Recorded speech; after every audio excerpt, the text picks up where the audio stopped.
என் வாயில் வந்துடும். நீங்கள் என்ன வரும்? எதுக்கு அதெல்லாம் வரணும்? ஒரு கோபத்தில் யார் உங்களை தற்கொலைன்னு சொல்லிக்கிட்டு இருக்காப்ப? மேகதாது கட்ட போகிறாங்களா இல்லையா?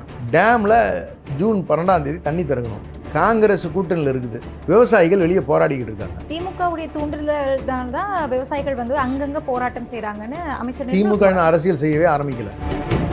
செக்ரட்டரியேட்டுக்குள்ளார எந்த ஊழியர் சங்கங்களையும் இப்போ அனுமதிக்கிறது இல்லை, தெரியுமா? Strict rules. ஏன் போறீங்க? எதுக்கு போறீங்க? யாரை பார்க்க போறீங்க? அனுமதி வாங்கிட்டு தான் போகணும். அனுமதி பர்மிஷன் இல்லாமல் உள்ளேருந்து கூப்பிட்டு சொல்லாமல் அனுமதிக்க கூடாது அப்படின்ட்டாங்க. என்னங்க இது? அதுக்குள்ள சர்வாதிகார போக்கு. கிட்டத்தட்ட சொல்லணும்னு சொன்னால் இது 24ஆம் புலிகேசி மாதிரில இருக்கு. ஒரு மன்னர் ஆண்டதை நம்ம வந்து கிண்டல் அடிச்சிருக்கோம் 23ஆம் புலிகேசி படத்தில். மக்கள் என்ன போராட்டம் பண்ணாலும் அவருக்கு அதை பற்றி கவலை கிடையாது. அவர் ஜாலியாக உள்ளே இருப்பார். அவரை வச்சு படம் வரைஞ்சிக்குவார், அவரை வச்சு பாடல் பாடிக்குவார். வெளியே வரும்போது வீரவசனம் பேசிட்டு உள்ளே ஓடிடுவார். பக்கா பயந்தாங்கொழி. போனீங்க, பார்த்தீங்க, அவர் மதிக்கவே இல்லை, எந்திரிச்சு போயிட்டாரு. நிர்மலா சீதாராமன், தம்பி பிரிட்டோ கேஸ் இருக்குது, உங்கள் பேர்லேயும் அதெல்லாம் பேர்லாம் சம்மந்தப்பட்டிருக்கு, தம்பி ஆதவ அர்ஜுனா மேலே கேஸ் இருக்குது, கொஞ்சம் ஜாக்கிரதையாக இருங்க தம்பி, கட்சியை காணாமல் போயிடும். பழனிசாமி மாதிரி என்ன சொல்கிறோமோ கேட்குற மாதிரி நீங்கள் கம்முன்னு இருந்துக்கணும். அனாவசியமாக காங்கிரஸை போய் பார்க்குறேன், அது இது ஏதாவது கதை சொல்லிக்கிட்டு உட்காந்துருக்காதீங்க. கம்முன்னு போங்க. சொல்கிற பேச கேட்டு எதை ஃபைல் அனுப்புகிறோமோ ஒழுங்காக கையெழுத்து போட்டு அனுப்புங்கன்னு சொல்லி அனுப்பிச்சது உண்மையா? அதனால தானே அடுத்த நாள் நீங்கள் வந்து காங்கிரஸை பார்க்குறதெல்லாம் விட்டு நீங்கள் ஒடியாந்தீங்க. இப்போ காங்கிரஸா ஐயோ வேணாங்கிறீங்க. ஏன்னா இன்றைக்கி பொறுத்த வரைக்கும், அதாவது என்ன சொல்கிறது, ஆக்டிங் சிஎம் வந்து எங்களை பொறுத்த வரைக்கும் வந்து ஆதவ அர்ஜுனா தான். அவர் பிரஸ் மீட் கொடுக்குற ஒரே காரணத்துக்காக சொல்கிறீங்க? இல்லை, அவர் நிறைய விஷயங்களில் முடிவெடுக்கிறார். அந்த பார்ட்டிக்கு ஃபண்டிங்கே அவர் தான். முதல் போட்ட அமைச்சர் முதலமைச்சர். டயா பூஸ்டர் சுகரை கண்ட்ரோல் பண்ணும், உங்க ஆரோக்கியத்தை மீட்டு தரும். சர்க்கரையை கட்டுப்படுத்துறதுக்கான எளிமையான வழிமுறை, இயற்கையான வழிமுறை. அனைத்து மருந்து கடைகளிலும் கிடைக்கும்.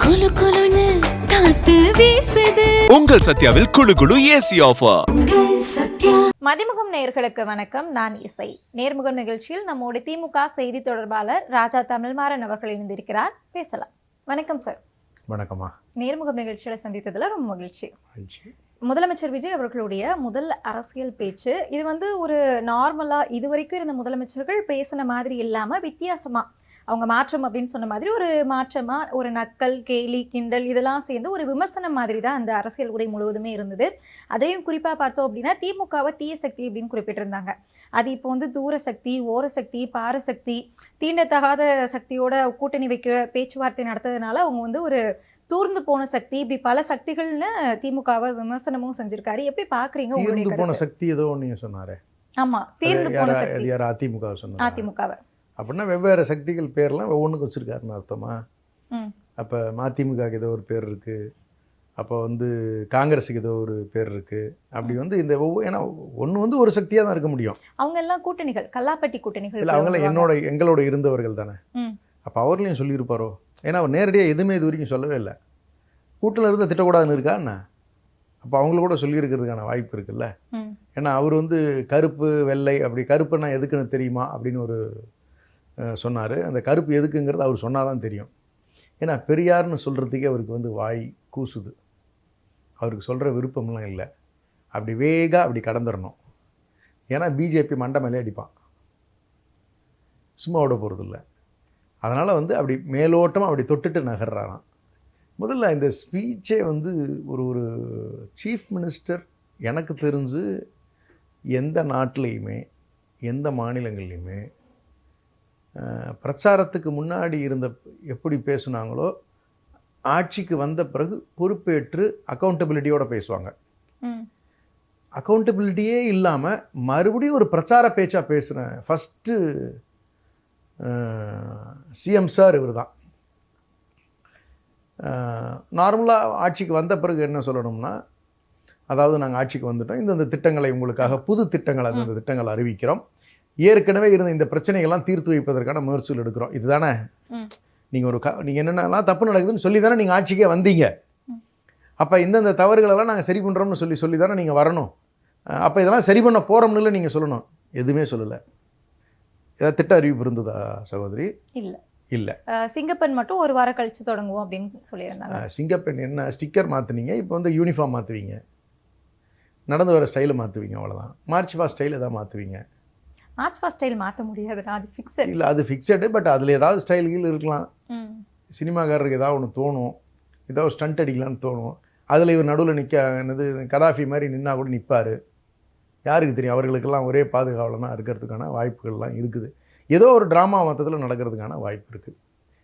அப்படி தான் இதை வந்து பார்க்கணும். இதை நான் சீரியஸாகவே எடுத்துக்கல, ஒரு சிஎம்மோட ஸ்பீச்சாகவே நான் எடுத்துக்கல. ஏன்னா மீண்டும் மீண்டும் திமுகவை சாடுகின்ற வழக்கத்தை விட்டு அவரால் நகரவே முடியலை. இதை தவிர அவருக்கு எதுவும் பேச வராது. இந்த மிரட்டுகின்ற தோணி ஒரு எதிரிக்கு ஒரு சவால் விடுகின்ற தோணி தான் வந்து அவருடைய அரசியல் பிரச்சாரமாக கடந்த காலத்தில் இருந்துச்சு. அவரால் சாதாரணமாக பேசவே தெரியாது. ஸ்கிரிப்டட் அப்படிதான் கொடுத்துருக்காங்க. அந்த ஸ்கிரிப்டில் அவருக்கு அந்த ரோல் தான். அவருக்கு அதை விட்டால் வேறு எது பேசினாலுமே அவருக்கு எடுக்காதுங்கிறது அவங்களுக்கு தெளிவாக தெரியும். 22 நாள் கழித்து தான் பேசுகிறாரு. நடுவில் வேறு எங்கேயாவது பேசி நீங்கள் பார்த்தீங்களா? ப்ரெஸ் மீட் ஏதாவது இருந்துச்சா? சட்டமன்றத்துக்குள்ளேயே பேசலை. இல்லை, பார்த்து படித்ததே ரொம்ப சிரமப்பட்டு படித்தார். அவ்வளோதானே. பொறுப்பேற்றது கூட ரொம்ப அளவாக பார்த்து பேப்பரை பார்த்து தடுமாறி படித்தார். அவ்வளோதான் நடந்துச்சு. அதுக்கு மேலே வேறு எதுவும் நடக்கலை. அப்படிலாம் இருக்கிற சூழ்நிலையில் அவர் வந்து ஒரு சீரியஸான ஒரு சிஎம்மாக எங்களோட பார்வைக்கு தெரியவில்லை. அவர் பயன்படுத்திய வார்த்தைகள் ஒரு முதலமைச்சர் பயன்படுத்துவதற்கான வார்த்தைகள் இல்லை. கடந்த கால வரலாறில் நீங்கள் அந்த இடத்துல நீங்கள் அண்ணாவை நிறுத்தி வச்சு பாருங்கள், காமராஜரை நிறுத்தி வச்சு பாருங்கள், நீங்கள் முத்தமிழறிஞர் கலைஞருடைய வார்த்தைகள் எடுத்து வச்சு பாருங்கள், அந்த இடத்துல நீங்கள் வந்து ஜெயலலிதா அம்மையாரை வச்சு பாருங்கள். இதெல்லாம் வச்சிருக்கக்கூடிய அந்த இடத்துல இந்த விஜயா இல்லை, கம்பேர் பண்ணுறதே தவறான ஒரு விஷயம் இல்லையா? சிஎம் சீட்டுக்குன்னு ஒரு புரோட்டோகால் இருக்குல்ல, அதுக்குன்னு ஒரு கண்ணியம் இருக்குல்ல, ஒரு மரபு இருக்குல்ல, அது ஏதாவது ஃபாலோ பண்ணாங்களா? ஒரு சிஎம் தன்னைத்தானே தரம் தாழ்த்தி பேசிக்கிட்டதை இப்போ தான் வரலாறுலேயே நான் பார்த்தேன். என்னை வந்து கவர்ச்சிங்கிறீங்களே, நான் என்ன அப்படின்னு கேட்குறாரு. நீங்கள் அதே கவர்ச்சியை கூப்பா கிருஷ்ணன் 15 நிமிஷம் முன்னாடி கவர்ச்சியால் வென்றவர்னு பாராட்டினார்ல, அதை நீங்கள் ஆமோதிச்ச நீங்கள், அதை நீங்கள் ஏற்றுக்கிட்ட நீங்கள், எப்பவுமே முன்மொழிதலும் ஏற்பதும் அதுதானே நமக்கு வந்து முறை. அவர் முன்மொழிஞ்சாரு, நீங்கள் கம்முன்னு தானே கேட்டுக்கிட்டீங்க. அப்போ கவர்ச்சியா அப்படின்னு சொல்லி நீங்களே உங்களை வேற மாதிரி ஏன் சொல்லிக்கிறீங்க? அது தப்பாக தெரியலையா உங்களுக்கு? யார் அந்த ஸ்கிரிப்ட் ரைட்டர்னு எனக்கும் தெரில. நீங்களே எப்படி அவர் அவ்வளோ கேவலமாக பேசுவீங்க? அப்போ நான் என்ன வேற மாதிரியா அப்படின்னா அதற்கான அர்த்தங்கள் தப்பாக போகுதுல்ல. அவர் சொன்ன அர்த்தம் அதுதான். அந்த தப்பான அர்த்தத்தை தன்னைத்தானே ஒருத்தர் சொல்லிக்குவாரா? அந்த சினிமா கவர்ச்சினால தான் வந்தோம்ங்கிறது உங்களுக்கும் தெரியுது, எல்லாத்துக்குமே தெரியுது. அது இல்லைன்னு மறுக்க போகிறாங்களா? இல்லை. அப்போ தன்னைத்தானே இப்படி ஒரு தவறாக பேசிக்கிற இது ஒரு மனநோய் மாதிரி என்னுடைய பார்வைக்கு தெரியுது. இப்படிலாம் இருக்கக்கூடாது. முதலமைச்சருங்க, நீங்கள் ஒரு சோஷியல் ரெஸ்பான்சிபிலிட்டி வேணும், ஒரு அக்கௌண்டபிலிட்டி வேணும். அந்த பொறுப்புக்குன்னு ஒரு கண்ணியம் இருக்குது, ஒரு மரியாதை இருக்குது, அது காணும். நீங்கள் அடுத்து இன்னொன்று என்ன சொன்னீங்க? என் வாயில் வந்துடும். நீங்கள் என்ன வரும்? எதுக்கு அதெல்லாம் வரணும்? ஒரு கோபத்தில் யார் உங்களை தற்கொலைன்னு சொல்லிக்கிட்டு இருக்காப்ப? ஏங்க அதெல்லாம் எலெக்ஷனுக்கு ரொம்ப முன்னாடி ஏங்க, அதெல்லாம் மீறி தான் நீங்கள் எலெக்ஷனுக்கு ஜெயிச்சு வந்துட்டீங்களே. இப்போ நாட்டில் நடக்கிற பிரச்சனைகள் ஏதாவது உங்களுக்கு தெரியுமா? இப்போ நீங்கள் முதலமைச்சராக 22 நாளில் இருக்கிற பிரச்சனைகளை பட்டியல் எடுத்துமா? மேகதாது கட்ட போகிறாங்களா இல்லையா? அதற்கான பதில் இது வரைக்கும் அவர் கொடுத்துருக்காரா? கொடுக்கல. டேமில் ஜூன் 12ஆம் தேதி தண்ணி திறக்கணும். காங்கிரஸ் கூட்டணியில் இருக்குது, திறக்க போகிறாங்களா இல்லையா அப்படிங்கிறதுக்கான பதில் இருக்கா? அதுக்கு ஏதாவது கோரிக்கை வச்சுருக்காரா? நீங்கள் டேமு கட்டக்கூடாதுன்னு சொல்லியிருக்காரா? இல்லை. திறகலையா? விவசாயிகள் வெளியே போராடிக்கிட்டு இருக்காங்க. சிஎம் சார் தெரியுமா? விவசாயிகள் போராடுறது தெரியுமா? திமுகவுடைய தூண்டுதல்தான் தான் விவசாயிகள் வந்து அங்கங்க போராட்டம் செய்கிறாங்கன்னு அமைச்சர். திமுக அரசியல் செய்யவே ஆரம்பிக்கல. எந்த போராட்டத்துக்கும் திமுக இது வரைக்கும் ஆதரவுன்னு சொல்லலை, ஆதரவு முன்னெடுக்கவும் இல்லை. தூண்டி விடுறாங்க அப்படின்னு குறிப்பிட்டு. தூண்டி விடுற வேலை திமுக இல்லவே இல்லை. குத்துனா நெஞ்சில் மட்டும் தான் குத்தும், பின்னாடி இருந்து குத்துறதெல்லாம் மற்றவங்க பழக்கம். திமுக போராட்டம்னு அறிவிச்சதுன்னா நேராக போராட்டம்னு அறிவிக்க, நேராக ஆதரவுன்னு வந்து நிற்கும், அவ்வளோதான். ஏன்னா திமுக இவங்க பார்த்ததெல்லாம் என்னென்னமோ சக்தி சொன்னார்ல, திமுக பொறுத்த வரைக்கும் திமுக பராசக்தி தான், அவதாரம்னா அப்படி தான் நிற்கும். அதில் எந்த சந்தேகமும் உங்களுக்கு வேண்டாம். இன்றைக்கி முத்தமிழறிஞர் கலைஞருடைய பிறந்தநாள். அந்த நாளில் நான் தெளிவாக மீண்டும் ஒரு முறை பதிவு பண்ணுறேன், திமுக என்பது பராசக்தி. இனி அந்த பராசக்தியை தான் நீங்கள் பார்க்க போகிறீங்க. நீங்கள் என்ன பொய் பித்தலாட்டம் பேசினாலும், நீங்கள் யார் தீய சக்திங்கிறது எல்லாமே வருங்காலத்தில் உங்களுக்கு தெரிய போகுது, மக்களுக்கும் புரிய போகிறது. அப்போ உங்களுக்கு உங்களுக்கு விவசாயிகளுடைய பிரச்சனை கண்ணுக்கு தெரியல, பென்ஷனுக்கு இன்னும் பணம் வரல. நீங்கள் அதற்கான அவங்க போராட்டம் அறிவிக்க ஆரம்பிச்சிட்டாங்க. சட்டமன்றத்துக்குள்ள செக்ரட்டரியேட்டுக்குள்ளார எந்த ஊழியர் சங்கங்களையும் இப்போ அனுமதிக்கிறது இல்லை தெரியுமா? Strict rules. ஏன் போகிறீங்க, எதுக்கு போகிறீங்க, யாரை பார்க்க போகிறீங்க? அனுமதி வாங்கிட்டு தான் போகணும். அனுமதி பர்மிஷன் இல்லாமல் உள்ளேருந்து கூப்பிட்டு சொல்லாமல் அனுமதிக்கவே கூடாது அப்படின்ட்டாங்க. என்னங்க இது? அதுக்குள்ள சர்வாதிகார போக்கு. அமைச்சர்களை பார்த்து ஒரு மனு கொடுக்கணும்னா கூட போகிறதுக்கு வழி இல்லை. முதலமைச்சருக்கு நாட்டில் நடக்கிற பிரச்சனைகள் எல்லாம் தெரியவே இல்லை. கிட்டத்தட்ட சொல்லணும்னு சொன்னால் இது 24ஆம் புலிகேசி மாதிரில இருக்கு. ஒரு மன்னர் ஆண்டதை நம்ம வந்து கிண்டல் அடிச்சிருக்கோம் 23ஆம் புலிகேசி படத்தில். கரெக்டுங்களா? மக்கள் என்ன போராட்டம் பண்ணாலும் அவருக்கு அதை பற்றி கவலை கிடையாது. அவர் ஜாலியாக உள்ளே இருப்பார். அவரை வச்சு படம் வரைஞ்சிக்குவார், அவரை வச்சு பாடல் பாடிக்குவார், வெளியே வரும்போது வீரவசனம் பேசிட்டு உள்ளே ஓடிடுவார். பக்கா பைந்தாங்குழி. வெறும் வெளியே வரும்போதெல்லாம் அவர் காட்டுற இமேஜே வேற மாதிரி இருக்கும். 23ஆம் புலிகேசி படம் தானே? இல்லை, 23 நாள் தான் ஆகுது, அதுக்குள்ள 23ஆம் புலிகேசி கூட கம்பேர் பண்ணுறது இல்லையே. நடக்கிறது அப்படி தானே இருக்கு.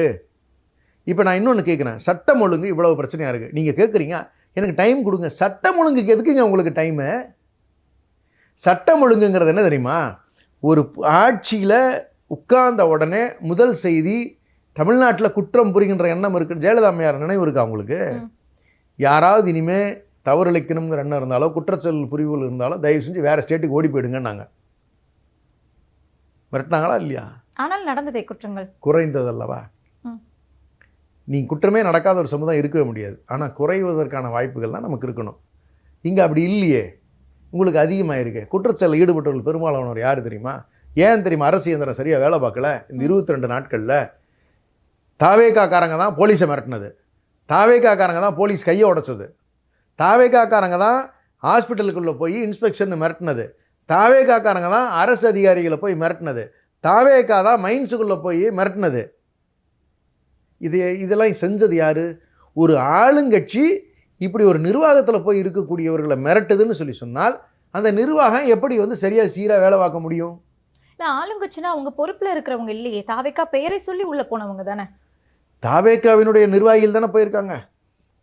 அதுக்கெல்லாம் எத்தனை முட்டு நீங்கள் கொடுத்துக்கிட்டு இருக்கீங்க பேக் எண்டில்? மொதல் நாள் போலூரில் இருக்கிற எம்எல்ஏ போய் குவாரியில் ஒருத்தனை மிரட்டுறாரு. இது நிற்கிற ஸ்டைல் தானே? உங்கள் அப்பா அம்மா இப்படி தான் வளர்த்துனாங்களா? அவன் வயசு என்ன? இதெல்லாம் ஏன் நீங்கள் கேட்குறீங்க? நீங்கள் கண்ணியமாக நடந்துக்கணும். நீங்கள் இன்ஸ்பெக்ஷன் பண்ணுறீங்கன்னு சொல்லி சொன்னால் நீங்கள் கவனமான வார்த்தைகளை பயன்படுத்தினா அந்த தம்பி சரியாக சொல்ல போகுது. நீங்கள் முதல்ல சரியாக நடந்துக்கிட்டீங்களா? சிஎம் சார்னு நீங்கள் என்ன எகத்தாலும் அவங்க தலைவர் பேசுனாப்ல, அப்போ அவர் அப்படி நடந்துக்கும்போது நீங்கள் இப்படி தான் நடந்துக்குவீங்க? அதெல்லாம் முறையற்ற செயல் இல்லை. நீங்கள் அப்படி செய்யலாமான்னு நான் கேட்குறேன். அப்போ இதை எல்லாமே ராங் எக்ஸாம்பிள்ஸ். முழுக்க முழுக்க அதிகாரத்தில் இருக்கக்கூடிய அதிகாரிகள் பர்மனண்ட். அவங்க நீங்கள் ஆட்சியில் இருக்கக்கூடியவர்கள் மாறலாம், ஆனால் ஒரு அரசு இயந்திரத்தை போய் இப்படி மிரட்டி செயலிழக்க செய்கின்ற வேலையை தாவேகா செஞ்சுக்கிட்டு இருக்கு. இந்த அரசு அதிகாரிகளே கிட்டத்தட்ட எனக்கு கிடைத்திருக்கக்கூடிய தகவல் வச்சு பார்க்கும் பொழுது பெரும் அதிருப்தியில் இருக்காங்க. என்ன செக்ரட்டரியேட் ஸ்டாஃப்லாம் வந்து இந்த 9 மணிக்கு வந்து தம் பிரிண்ட் வைக்கணும், நைட் அப்புறம் எதுக்கு 8:30 மணி வரைக்கும் வேலை வாங்குறீங்க? நீங்கள் 5 மணிக்கு 9 to 5 நீங்கள் போயிடுவீங்க சார். உங்களுக்கு சண்டே கூட லீவு சார். என்ன நாட்டில் பிரச்சனை நடந்தாலும் நீங்கள் அதை பற்றி கேட்க போகிறது இல்லை. 9 to 5 நீங்கள் கிளம்பிடுவீங்க 5:15. சரி, இந்த 9 மணிக்கு வர்ற இந்த ஸ்டாஃப்ஸ் எல்லாரும் 5 மணிக்கு வெளியே போயிடலாம் நீங்கள் ஆர்டர் போட்டிங்களா? நீங்கள் 8-8:30 வரைக்கும் அவனை வேலை வாங்கிட்டு அவன் அதுக்கு மேலே கிளம்பி வெளியே வந்து ட்ரெயினை பிடிச்சி வண்டியை பிடிச்சி 1.5 மணி நேரம் ட்ராவல் பண்ணி அவன் வீடு போய் சேர்றதுங்கிறது 9:10 மணிக்கு போயிட்டு அவன் எத்தனை மணிக்கு அவன் படுத்துட்டு எத்தனை மணிக்கு திரும்ப காலையில் எழுந்திரிச்சு திரும்ப 9 மணிக்கு வரைக்கும்னா 7:30 மணிக்கு அவன் கிளம்பி ஓடி வரணும். அவனுக்கு பொண்டாட்டி புள்ள குட்டி இருக்குது, அவன் குழந்தைங்களை ஸ்கூலுக்கு கூட்டிகிட்டு வர அரசு ஊழியர்கள் இருக்காங்க. அவங்க அந்த 7 மணி நேரம் 8 மணி நேரம் கூட ரெஸ்ட் எடுக்காமல் திரும்ப வந்து வேலை பார்க்குற மாதிரி நீங்கள் பண்ணுறீங்களே. என்ன நீங்கள் ஒரு நரேஷன் செட் பண்ண விரும்புகிறீங்க? மற்றவங்களுடைய பிரச்சனைகளை நீங்கள் எந்த காலத்துலையும் புரிஞ்சுக்க போகிறதில்ல, அது உறுதி. உங்கள் குடும்பத்தில் இருக்கிறவங்களதையே நீங்கள் புரிஞ்சுக்கல, அரசு ஊழியர்களையும் நீங்கள் புரிஞ்சுக்க போகிறதில்ல, மற்றவங்களுடைய பிரச்சனையை தனியாக இருக்கக்கூடிய எந்த நபரும் புரிஞ்சுக்கிறதே கிடையாது. அவருக்கு இஷ்டத்துக்கு நடந்துக்கிற மாதிரியான நிகழ்வுகள் தான் வெளியே நடந்துக்கிட்டு இருக்கு. அப்போ நாட்டில் நடக்கிற மற்ற பிரச்சனைகள், இவ்வளவு வன்கொடுமைகள் நடக்குதுல்ல, இவ்வளவு குற்றங்கள் நடக்குதுல்ல, இவங்கெல்லாம் வந்த உடனே பயப்படுற அளவுக்கு வந்து உங்களுடைய ஆட்சி இருந்திருக்கணுமா இல்லையா? குறைந்தபட்ச கடுமையான நடவடிக்கைகள் இருந்திருக்கணும்ல. இவ்வளவு குற்றங்கள் நடக்கிறதுக்கு காரணமே இதுக்கு முந்தைய அரசுல போதைப் பொருள் கலாச்சாரம் அப்படிங்கிறது கொட்டி கிடக்குது. அதை எப்படி உடனே சரி பண்ண முடியும்னு கேட்குறேன். அருமையான கேள்வி.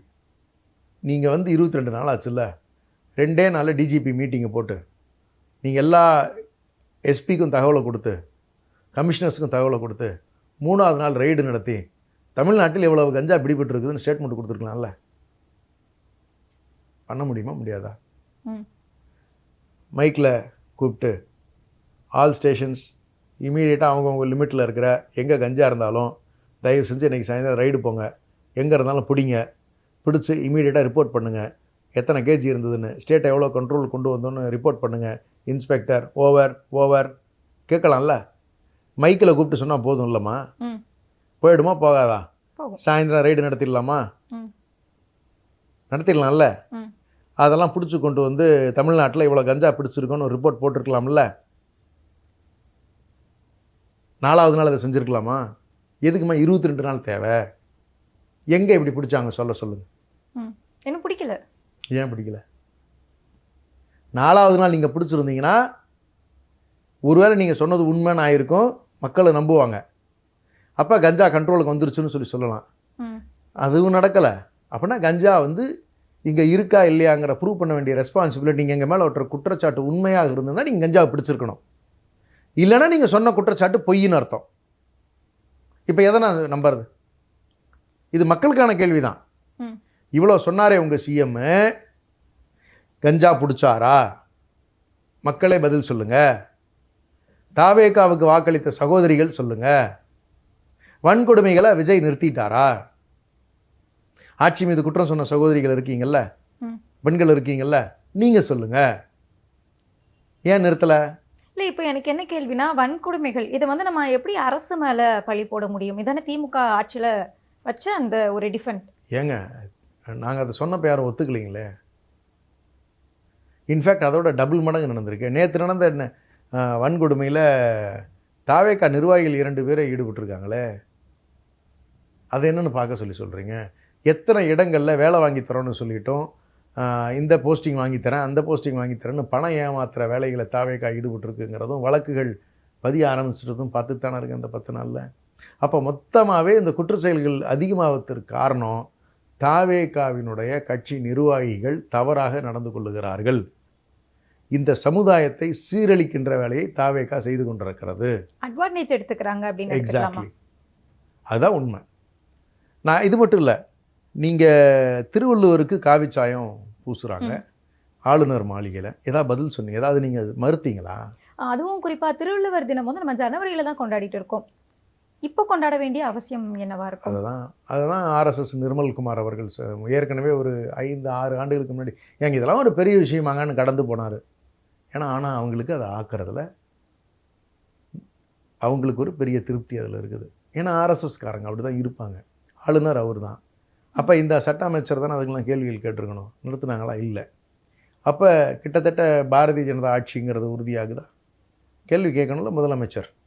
ஐயா, நீங்கள் கருப்பு போட்டிருக்கிறது பெரியாரை குறிக்கிறது என்று சொன்னால் அங்கு காவி உடை போட்டிருந்த திருவள்ளுவருக்கு நீங்கள் ஆட்சேபனை தெரிவிச்சிருக்கணும். ஆட்சேபனை தெரிவிச்சிங்களா? தெரிவிக்கலை.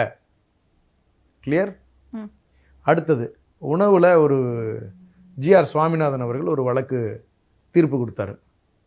வழக்கு போட்டது இந்து முன்னணிக்காரரு பிரசாந்த்னு சொல்லிட்டு, சூர்யா பிரசாந்த்னு இந்து முன்னணியுடைய ஒரு மாவட்ட செயலாளராக இருக்கக்கூடிய கோவையில் இருக்கக்கூடியவர். இந்து முன்னணி இந்து மக்கள் கட்சியாக இருக்கக்கூடிய அர்ஜுன் சம்பத்தினுடைய கட்சியில் இருக்கக்கூடியவர். அவர் வழக்கு தொடுக்கிறார். வழக்கு தொடுத்து அதுக்கு அப்பியர் ஆகிறவர் சேஷாத்ரிங்கிற பிராமணால். வழக்கை வெக்கேஷன் கோர்ட்டில் அதை எடுத்து விசாரிக்கிறவர் ஜிஆர் சுவாமிநாதன் ஐயா அவர்கள். அவள் அந்த அரசு வழக்கறிஞராக ஏஏஜியாக அப்பியர் ஆகிறவர் விபி பாலசுப்ரமணியம். அவள் தான் அதுக்கு அரசு சார்பாக அப்பியர் ஆகிறார். இப்போ அப்பாயிண்ட் செய்யப்பட்டவர். ஸ்டேக் ஹோல்டர்ஸ் ஒரிஜினலாக யாருமா? இதில் முஸ்லிம்ஸ் தான் பக்ரீத்துக்கு வெட்டுறாங்க. அதை விட்டால் மாட்டுக்கறி சாப்பிடுகின்ற வழக்கம் தமிழ் சமூகத்தில் உண்டு. இப்போ எங்கள் குலதெய்வ கோயிலே வந்து எங்களுக்கு எருமக்கடா வெட்டுற வழக்கம் உண்டு. இப்போ நாங்கள் ஸ்டேக் ஹோல்டர் அப்படி பார்த்தா நீங்கள் வெட்டுறதுக்கு ஒரு ஆர்டர் எகெயின்ஸ்டாக நீங்கள் போடுறீங்கன்னா தமிழ் சமூகத்துக்கு எதிரான ஒரு ஆர்டரை நீங்கள் போட போகிறீங்க. அப்போ ஸ்டேட்டோட ரெப்ரசன்டேட்டிவ் ஏஏஜி வந்து என்ன சொல்லணும்? சார், இது தமிழ்நாட்டினுடைய வழக்கத்தில் இருக்கக்கூடிய விஷயம், இதில் கை வைக்கிறதுங்கிறது அவங்களோட சென்டிமெண்ட்ஸை பாதிக்கும். இது வந்து நீங்கள் வெறும் ஆடு வெட்டுவதற்கு பர்மிட்டட் இடங்கள்ல இருக்கக்கூடிய இடத்துல மட்டும்தான் வந்து நீங்கள் பர்மிட் பண்ணணும் அப்படின்னு இருந்துச்சுன்னு சொல்லி சொன்னால், ஆடோ மாடோ வெட்டுவதற்கான இடங்கள் இருக்கக்கூடிய இடங்களில் மட்டும்தான் வெட்டணும்னு சொல்லி சொன்னால், இது வந்து பெருமளவில் அவங்களோட சென்டிமெண்ட்டை பாதிக்கும். ரெண்டாவது, அவங்க வந்து வெட்டுகின்ற இடங்கள் மட்டும்னா 10 வருஷம் பழைய மாடு, சர்டிஃபிகேட் இல்லாமல் நீங்கள் வந்து மாடு வெட்ட முடியாது. அப்போ அந்த இடங்களில் கொண்டு போய் வெட்டுவதற்கான பர்மிஷன் வாங்குறதுங்கிறது சாதாரண ப்ராசஸ் இல்லை. அப்போ நீங்கள் மாடு வெட்டக்கூடாது அப்படிங்கிற ஆர்டரை, பிளாங்கெட் ஆர்டரை அடுத்த லைனில் போடுறாரு. அது மட்டும் இல்லை, பக்ரீத்துக்கு மட்டும் கிடையாது, எந்த நாளுமே நீ வெட்டக்கூடாதுன்னு ஆர்டரை போட்டார். இதுக்கு அப்பீல் போனாங்களா? போகலை. அதாவது ஆர்எஸ்எஸ் பிஜேபி மாநிலங்களில் எது வகையான சட்டம் இயற்றப்பட்டிருக்கிறதோ, யூபியில் எது மாதிரியான ஒரு சட்டம் அமலில் இருக்கிறதோ அது மாதிரியானது ஒரு கோர்ட் ஒரு ஆர்டர் போகின்ற பொழுது தமிழ்நாட்டில் இருக்கக்கூடியவர்கள் இதை எதிர்க்கணுமா இல்லையா? இல்லை, இப்போ தாவேக்கா எதிர்க்கல அப்படின்னா ஆச்சரியம் இல்லை, கூட்டணி கட்சிகளுமே எதிர்க்கலையே. அதுதான் இப்போ கேட்குவாங்க. அண்ணே திருமாண்ணே என்னென்ன பண்ணுறீங்க? அண்ணே கம்யூனிஸ்ட் கட்சிகள் என்னென்ன பண்ணுறீங்க? அண்ணே ரஞ்சித் அண்ணே டைரக்டர் சார், ஒரு பீஃப் ஸ்டால் இல்லைன்னு பதறினீங்களேண்ணே, அண்ணே மாடே வெட்ட முடியாதுண்ணே, இதை எதிர்த்து கொஞ்சமாக அண்ணே கேட்குதா? உங்களுக்கு இப்போல்லாம் கேட்காது.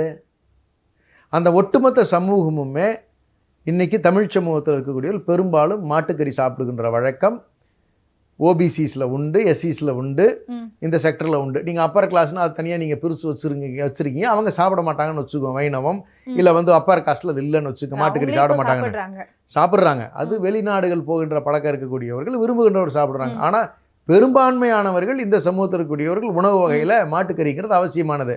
இப்போ ஸ்லாட்டர் ஹவுஸ், நான் தொடர்ந்து ஸ்லாட்டர் ஹவுஸுங்கிற வார்த்தையை பயன்படுத்தாமலே மாடு வெட்டுகின்ற இடம்னு சொல்லிட்டு இருந்தேன். அப்போ அந்த ஸ்லாட்டர் ஹவுஸில் கொண்டு போய் தான் நீங்கள் வெட்டணும்னு சொன்னால், அப்போ எப்படின்னா ஊரில் எப்படின்னா மாட்டுக்கறி வெட்டுவான்?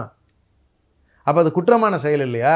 இதை என்ஷூர் பண்ணிங்கன்னு சொல்லி 29ஆம் தேதி என்ஷூர் பண்ணணும்னு சொல்லி ஒரு ஆர்டரை வேறு போடுறீங்களேன்னு, அதை கன்ஃபார்ம் பண்ணிட்டோம் அப்படின்னு சொல்லி திரும்ப கோர்ட்டில் வந்து ஆர்டர் போட்டுட்டாங்களே, கவர்மெண்ட் சப்மிட் பண்ணியிருக்காங்களே. அப்போ இப்போ எங்கே மாடு வெட்டினாலும் தப்பு தானே? அப்போ இந்த மாட்டுக்கறி எப்படிண்ணே எங்களுக்கு கிடைக்கும்? எங்கள் உணவு பழக்க வழக்கத்தில் நீங்கள் எப்படிண்ணே கை வைக்கலாம்? இது விஜய் சாருக்கு தெரியுமா? சிஎம் சார் தெரியுமா? தெரியாது. அப்போ நாட்டில் எப்படிப்பட்ட, அப்போ கிட்டத்தட்ட ஆர்எஸ்எஸ் பிஜேபியினுடைய ஆட்சி இங்கே நடக்க ஆரம்பிக்குது. டெல்லி போனார்ல, பிரதமரை பார்த்தார்ல, 5 நிமிஷம் தான் பார்த்தாரு. 7 நிமிஷம். 1 நிமிஷம் ஃபோட்டோக்கு, 1 நிமிஷம் சால்வைக்கு. இவர் பேச பேச பிரதமர் எந்திரிச்சிட்டு போயிட்டதா ஒரு தகவல் இருக்குது. இது உண்மையான யார் உறுதிப்படுத்துறது? 40 நிமிஷம் பேசியிருக்காரு. யார் கூட? கேரளா சிஎம்மோட, சதீசனோட. ஆனால் இவரு கூட 7 நிமிஷம். அப்படின்னா there was no conversation. Nirmala Sitharaman நம்ம யாரை என்ன சொல்கிறாங்களோ கேட்டுக்கன்னு அவர் எந்திரிச்சு போயிட்டதா சொல்கிறாங்க. இது இல்லைன்னு மறுக்கணும் சிஎம் வந்து. மறுக்க வேண்டிய அவசியம் இல்லை. ஏன்னா இருந்ததே 7 நிமிஷம்னா அங்கேருந்து அவ்வளோ தூரம் போகிறதுக்கு எவ்வளோ நேரம்? நீங்கள் இன்டர்னலாக நடக்கிறதுக்கு, ஒரு நிகழ்வு நடக்கிறதுக்கு, ஒரு பொக்கே கொடுக்குறீங்க, ஃபோட்டோ எடுக்கணும், 7 நிமிஷத்தில் ஒன்றுமே பேசலைன்னு தானே அர்த்தம். 4 கோரிக்கைகளை வச்சுருக்காங்க அப்படின்னு. அது நீங்கள் வச்ச கோரிக்கைகளை நீங்கள் ஜியோவாக இருக்கக்கூடிய நம்ம தமிழ்நாட்டில் முதன்மையாக நம்ம வந்து தமிழ்தாய் வாழ்த்தை பாடுகின்ற வழக்கம் எல்லா நிகழ்ச்சிகளும் இருக்கிறோம். அதை ஏன் சார் அங்கே கொண்டு போய் கேட்குறீங்க? அவன் போட்டிருக்கிறது வெறும் சர்க்குலர். அவன் ஜியோ கூட பாஸ் பண்ணல. யூனியன் கவர்மெண்ட்டோட ஜியோ கிடையாது நீங்கள் வந்தே மாதரம் பாடணுங்கிறது. அது ஒரு சர்க்குலர். வேணும்னா செய்யுங்க, வேணாம் விட்டு போங்க. கேரளா அழகாக எக்ஸாம்பிள் காட்டினாங்கல்ல, not required to study the last paragraph. அது வந்து சாதிய வன்மத்தை காட்டுகிறது, ஆதிக்கத்தை காட்டுகிறது, கூடாதுன்னு கட் பண்ணாங்கல்ல, வேண்டான்னு சொல்லி முடிவு எடுக்கிறாங்கல்ல. அது மாதிரி முடிவுகள் நீங்கள் எடுக்கிறதுக்கு அதை அங்கே கொண்டு போய் கொடுத்து கேட்டுக்கிட்டு இருக்கீங்க. நம்ம உரிமை எங்கெங்க எதுக்கு கொண்டு போய் அங்கே வச்சு நான் செய்யலாமான்னு கேட்குறீங்க? ஏன் சட்டமன்ற கூட்டத்தொடரில் கடந்த காலங்களில் 4 ஆண்டுகளாக நம்ம எக்ஸாம்பிள்ஸ் பார்க்கலையா? அவர் இல்லை, இந்த சுற்றறிக்கை வந்ததே கடந்த பிப்ரவரியில் தான் வந்திருக்கு அப்படின்னு. சர்க்குலராக தான் வந்திருக்கு. ஆமாம். நாங்கள் ஜியோ போட்டாவே தமிழ்நாட்டுக்கு எதிராக இருந்ததுன்னா, மொழிக்கு எதிராக இருந்ததுன்னா, நீ ஆட்சியை கலைச்சாலும் எங்களுக்கு அதை பற்றி கவலை இல்லைன்னு சொல்லிவிட்டு ஃபாலோ பண்ண மாட்டோம். இது சர்க்குலருக்கே நீங்கள் ஏன் பயந்துக்கிட்டு போய் பிரதமர்கிட்ட பர்மிஷன் கேட்குறீங்க? அவர் கையில் கொண்டு வச்சுற மாதிரி தானே அர்த்தம். இப்போ அவர் காது கொடுத்து கேட்கலன்னா நீங்கள் ஃபாலோ பண்ணி ஆகணுமா? அவர் கேட்க போகிறதில்ல. 7 நிமிஷத்தில் நீங்கள் வேறு என்ன பேச போகிறீங்க? போனீங்களே கச்சத்தீவை மீட்லாம் சார் கேட்டிருக்கலாம்ல. தமிழ்நாட்டுக்கு முக்கியமான பிரச்சனை தானே. நீங்கள் எவ்வளோ பேச்சு பேசுனீங்க. கடிதம் எழுதி கொடுத்துருக்காருல்ல ஏற்கனவே. எப்போ கொடுத்தாரு? பிரதமர் கொடுத்துருக்காரா? பிரதமருக்கு விஜய் அவர்கள் எப்போ கொடுத்தாரு? சமீபத்தில் கொடுத்ததா சொல்லிக்கிறாங்க. தகவல்னு சொல்லி இந்த சேனல்ஸ் எல்லாம் போட்டுக்கிட்டே இருக்காங்க. அது மாதிரி சொல்கிறீங்களா? இல்ல. இப்போ கேட்டிருக்கலாம்ல பிரதமர். நீங்கள் இப்போ போனது சிஎம்ங்கிற பொசிஷனில் போனீங்க. கேட்டிருக்கலாமா இல்லையா?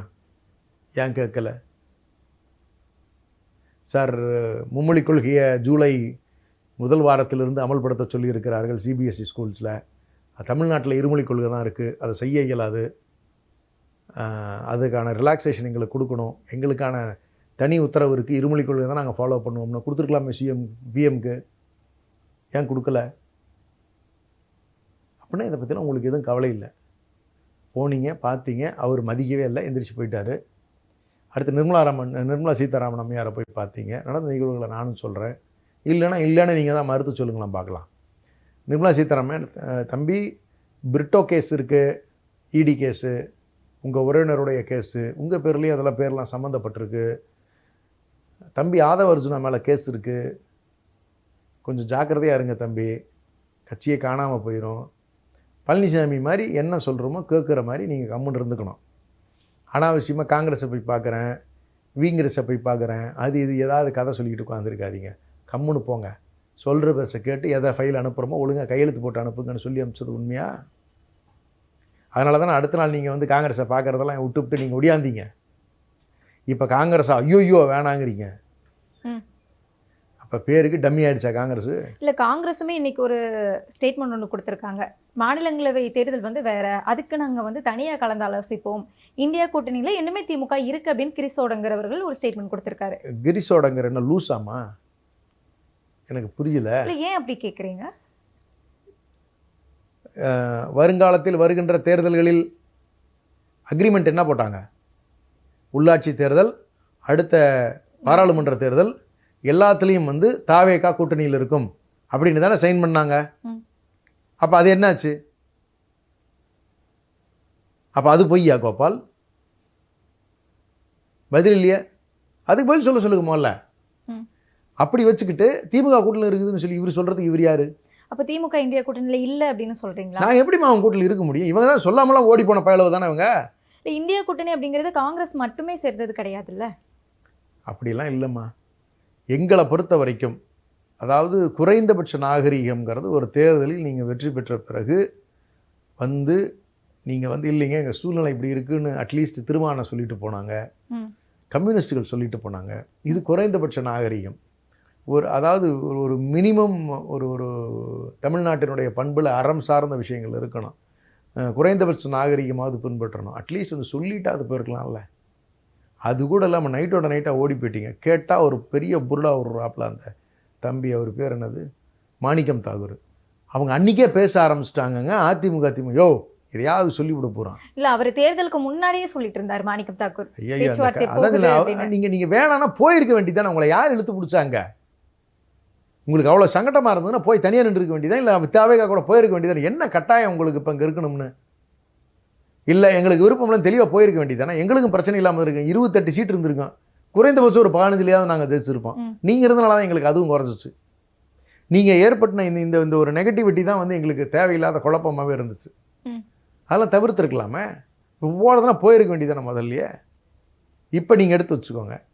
இப்போ எந்த முகத்தை வச்சுக்கிட்டு அன்றைக்கி பேசணும்னு சொல்லிவிட்டு அன்றைக்கி மாணிக் தாகூர் ஒன்று சொல்கிறாரு, சோடங்கர் ஒன்று சொல்கிறாரு, அந்த பிரவீன் சக்கரவர்த்தின்னு ஒரு ஆர்எஸ்எஸ் கைக்கூலி, காங்கிரஸை கெடுக்கிற பிரதானமான நபர் அந்த ஆள் தான்.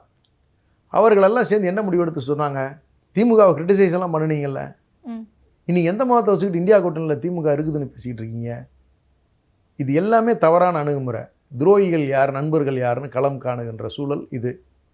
எங்களுக்கு இது நல்ல வாய்ப்பாக நான் பார்க்குறேன். திமுக தன்னை சரி செய்து கொள்ளும். நண்பர்கள் யார், எதிரிகள் யார், துரோகிகள் யார் அப்படிங்கிறதெல்லாம் தெரிஞ்சுக்கிறதுக்கான எங்களுக்கு இது வாய்ப்பாக பார்க்குறோம். எங்களை பலப்படுத்திக்கிறதுக்கான வேலைகளை நாங்கள் ஆரம்பிச்சிட்டோம். அடுத்த வருகின்ற காலங்களெல்லாம் திராவிட முன்னேற்றங்களை தன்னோட அணிகளோடு தான் கூட்டணி வைக்க போகிறது. இளைஞரணியோடு ஒரு கூட்டணி இருக்கும் எங்களுக்கு, மாணவரணியோடு ஒரு கூட்டணி, இப்படி எங்களுடைய அணிகள் எங்களுக்கு இருக்கின்றன. இதை பலம் சார்ந்ததாக நாங்கள் மாற்றிக்கிட்டோம்னு சொன்னால் எங்களுக்கு இந்த கூட்டணிகளின் அவசியம் ஏற்படும் சூழல் இல்லை. ஆதி திராவிடர் நல அணி இருக்குது. நான் சொல்கிறேன், திருமாவளவனை பார்த்து கேட்குறேன், அண்ணே சாப்பாட்டில் கையை வச்சுட்டானே, இது வரைக்கும் நீங்கள் பதில் சொன்னீங்களா? அண்ணே வன்னியரசனை நீங்கள் பதில் சொன்னீங்களா? 6 அமைச்சர்கள் பிற்படுத்தப்பட்ட சமூகத்தில் இருக்கக்கூடியவர்கள் சொல்கிறீங்களே, உணவில் கை வச்சுருக்காங்கண்ணே, மாடு வெட்டுறதுக்கு தடை பண்ணியிருக்காங்கண்ணே, இதுக்கு ஏதாவது பதில் சொல்லியிருக்காங்களா? அண்ணே ஒரு வாயை திறக்கலையே. அப்போ அந்த சமூகத்துக்கு செய்கிற துரோகம் இல்லையா? அப்போ நீங்கள் அதிகாரத்துக்கு நீங்கள் வந்துட்டீங்கன்னா நீங்கள் இதெல்லாம் கேட்க மாட்டீங்களா? சமூகத்துக்கானதை எதுக்கு உங்களுக்கு அதிகாரம் கொடுத்தோம்னு சொல்லி ஊர் மக்கள் கொண்டாடினா, நம்மளால 4 பேர் மந்திரியாக வந்துட்டானா என் பிரச்சனையெல்லாம் அவன் கேட்டு தீர்த்து வைப்பானு தானே வருது. இப்போ வாயை திறக்க மாட்டேங்கிறீங்களே. அப்போ உங்களுக்கு மந்திரி சபையில் உட்கார்ந்துட்டீங்கன்னு சொல்லி சொன்னால் உங்கள் சமூகத்துக்காக பேசுவதை நீங்கள் நிறுத்தி விட்டீர்கள். இதைத்தான் நாங்கள் திரும்ப திரும்ப சொன்னோம். உட்கார்ந்துட்டா அதிகாரம் கொடுத்துட்டதா அர்த்தம் இல்லை. நாங்கள் 4 மந்திரிகள் கொடுத்துருந்தோம். எல்லா சமூகங்களுக்கும் நாங்கள் ரெப்ரசன்டேஷன் கொடுக்க வேண்டியதுனால பெரும்பான்மையாக கொடுக்க இயலாத சூழ்நிலை எங்களுக்கு இருந்துச்சு. இங்கே 7 கொடுத்துருக்காங்களே, 8 கொடுத்துட்டான்னு சொல்கிறீங்களே. அந்த சமூகத்துக்கு எதிராக பாரதிய ஜனதா இப்படிப்பட்ட சதித்திட்டத்தை அரங்கேற்றி வச்சிருக்குது. யாராவது குரல் கொடுத்தீங்களா? பேச்சு வரல. அப்படின்னு என்ன அர்த்தம்? பாரதிய ஜனதா தன்னுடைய வேலைகளை ஒன்றிய அரசில் எப்படி 12 அமைச்சர்கள் பிற்படுத்த, அதாவது தாழ்த்தப்பட்ட சமூகம்னு சொல்லக்கூடியவர்களை ஆதிக்கத்தினால் எப்படி கட்டுப்படுத்தி வச்சுருக்குதோ அதே ஒரு மனப்பாங்கில் பெயரளவில் அமைச்சர்களை கொடுத்து இது மாதிரியான உணவு பழக்க வழக்கங்களை கை வைக்க ஆரம்பிச்சிருச்சு. அடுத்து நான் வெயிட் பண்ணி பார்க்கணும். பிஎம் ஸ்ரீயில் என்ன பண்ண போகிறாங்க? அதுக்குன்னு நான் உங்கள்கிட்ட சொன்னது தான். நவோதயா பள்ளியில் என்ன வரப்போகுது, மும்மொழி கொள்கையில் என்ன முடிவு எடுக்க போகிறீங்க, இப்படிப்பட்ட விஷயங்கள்லாம் பார்க்க தானே போகிறோம். அப்போ மொத்தத்தில் இந்த ஆட்சி எப்படி போகுதுன்னு சொல்லி சொன்னால் மீண்டும் மீண்டும் நான் சொல்லிக்கிட்டே வர்றது தான், இது கிட்டத்தட்ட பிஜேபி ஆர்எஸ்எஸ் ஆட்சி மாதிரி தான் நடக்குது. மேலே பேருக்கு வேணால் இது டிவிகேவாக இருக்கலாம். நீங்கள் இந்த ஏஏஜியை யார் அப்பாயிண்ட் பண்ணது? ஆர்எஸ்எஸ் நிர்மல்குமார் தான் அப்பாயிண்ட் பண்ண. நான் அப்போ போன தடவை சொன்னேன்ல, ஆர்எஸ்எஸ் நிர்மல்குமார் அவர்கள் கோர்ட்டில் அப்பாயிண்ட் பண்ணுறவங்கெல்லாம் வழக்கறிஞர், அரசு வழக்கறிஞர்களாக நியமனம் செய்யப்படுகின்றவர்கள் எல்லாம் ஆர்எஸ்எஸ் பின்புலமும் பிராமணர்களாக இருக்கிறார்கள். இவர்கள் தமிழ்நாட்டினுடைய நலனுக்காக பேசுவார்களா என்று சொன்னால் இல்லை. இந்த பெரும்பான்மை சமூகங்களுக்காக பேசுவார்களா என்று சொன்னால் இல்லை. தமிழ் இனத்துக்காக பேசுவார்களா என்று சொன்னால் இல்லை. இதற்கான அடுத்த பெரிய த்ரெட் நமக்கு வந்துடுது. நீங்கள் திருப்பரங்குன்றம் இஷ்யூ வரப்போகுது. இப்போ அளந்துக்கிட்டு இருக்காங்க. கோர்ட்டின் உத்தரவு பேரில் அளக்குறாங்கல்ல. இப்போ அளந்து இதை யார்கிட்ட ஹேண்ட் ஓவர் பண்ண போகிறாங்க? ஏஎஸ்ஐட்ட கொண்டு போய் ஹேண்ட் ஓவர் பண்ண போகிறாங்க. ஏஎஸ்ஐட்ட ஹேண்ட் ஓவர் பண்ணால் ஸ்டேட் சப்ஜெக்டாக இருக்கிற இந்த திருப்பரங்குன்றம் மலை இனி யாருடைய சப்ஜெக்ட் ஆகும்? சென்ட்ரல் கவர்மெண்ட் சப்ஜெக்ட் ஆகுமா? அப்போ முருகன் இருக்கிறது இனி ராமர் கண்ட்ரோலுக்கு போயிடுமா? All India subject Ramar, state subject நமக்கு முருகனுங்கிற கண்ட்ரோல் இருக்குது. இதை கொண்டு போய் அங்கே எதுக்கிட்ட அடகு வைக்கிறீங்க? இதுக்கு ஏதாவது மறுப்பு வர போகுதுன்னு நினைக்கிறீங்களா? இந்த அரசு தான் அதை ஹேண்ட் ஓவர் பண்ண போகுது. நிறுத்தி வைக்க போகிறாங்களா? கிடையாது. இது நடக்குதா இல்லையான்னு பாருங்களேன் விரைவில். இதை கொண்டு போய் கொடுத்துட்டா அவன் தான் சொல்லுவான், நீங்கள் எப்போ தீபம் ஏற்றலாம், யார் அதுக்கு போகலாம், அங்கே தர்கா இருக்கணுமா வேணாமா, இதெல்லாம் இனிமேல் யார் சொல்லுவா? ஏஎஸ்ஐ சொல்லும், யூனியன் கவர்மெண்ட் சொல்லும். சிறுபான்மை ஐயுஎம்எல் அண்ணே என்னென்ன சொல்ல போகிறீங்க? எந்த பாசிச கட்சி கூடாது அப்படிங்கிறத ஆதரவு தெரிவிக்கிறோம்னு சொல்லி அங்கே போய் உட்காந்து அமைச்சரவை வாங்கி உட்காந்துருக்கீங்களோ? இப்போ பதில் சொல்லுங்கள். உங்கள் சமூகத்துக்கு எதிராக நடக்குதுன்னு முழிச்சுக்குங்க. இல்லை, நம்ம இப்போ பேசும்போது நிறைய விஷயங்கள் வந்து நீங்கள் சமூகம் சார்ந்து பேசியிருந்தீங்க. அது அமைச்சரவையில் இடம் கொடுக்கறதாக இருக்கட்டும். இப்போ இந்த பிரச்சனைகள் செயல்பாடுகளை பார்ப்பதற்கு முன்னாடி ஒரு சமூகத்தை குறிப்பிட்டு பேசுகிறீங்க. ஆனால் தாவேக்கால என்ன சொல்கிறாங்கன்னா, இத்தனை வருஷமாக இருந்த இந்த 50 வருஷமாக இங்கே சமூகம், ஜாதி, மதம், ஓட்டுக்கு காசு கொடுக்கறது, இந்த ஒரு இது எல்லாத்தையுமே தாவேக்கா முறியடிச்சிருக்கு. அப்படி ஒரு விஷயமே தாவேக்காவில் இல்லை அப்படின்னு விஜய் பேசியிருக்காரு.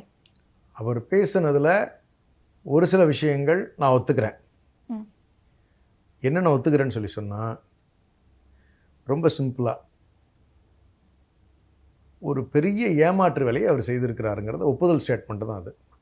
அப்படி ஒரு குழந்தைகளுக்கு நன்றி சொன்னார் வாக்களித்தவங்களுக்கு.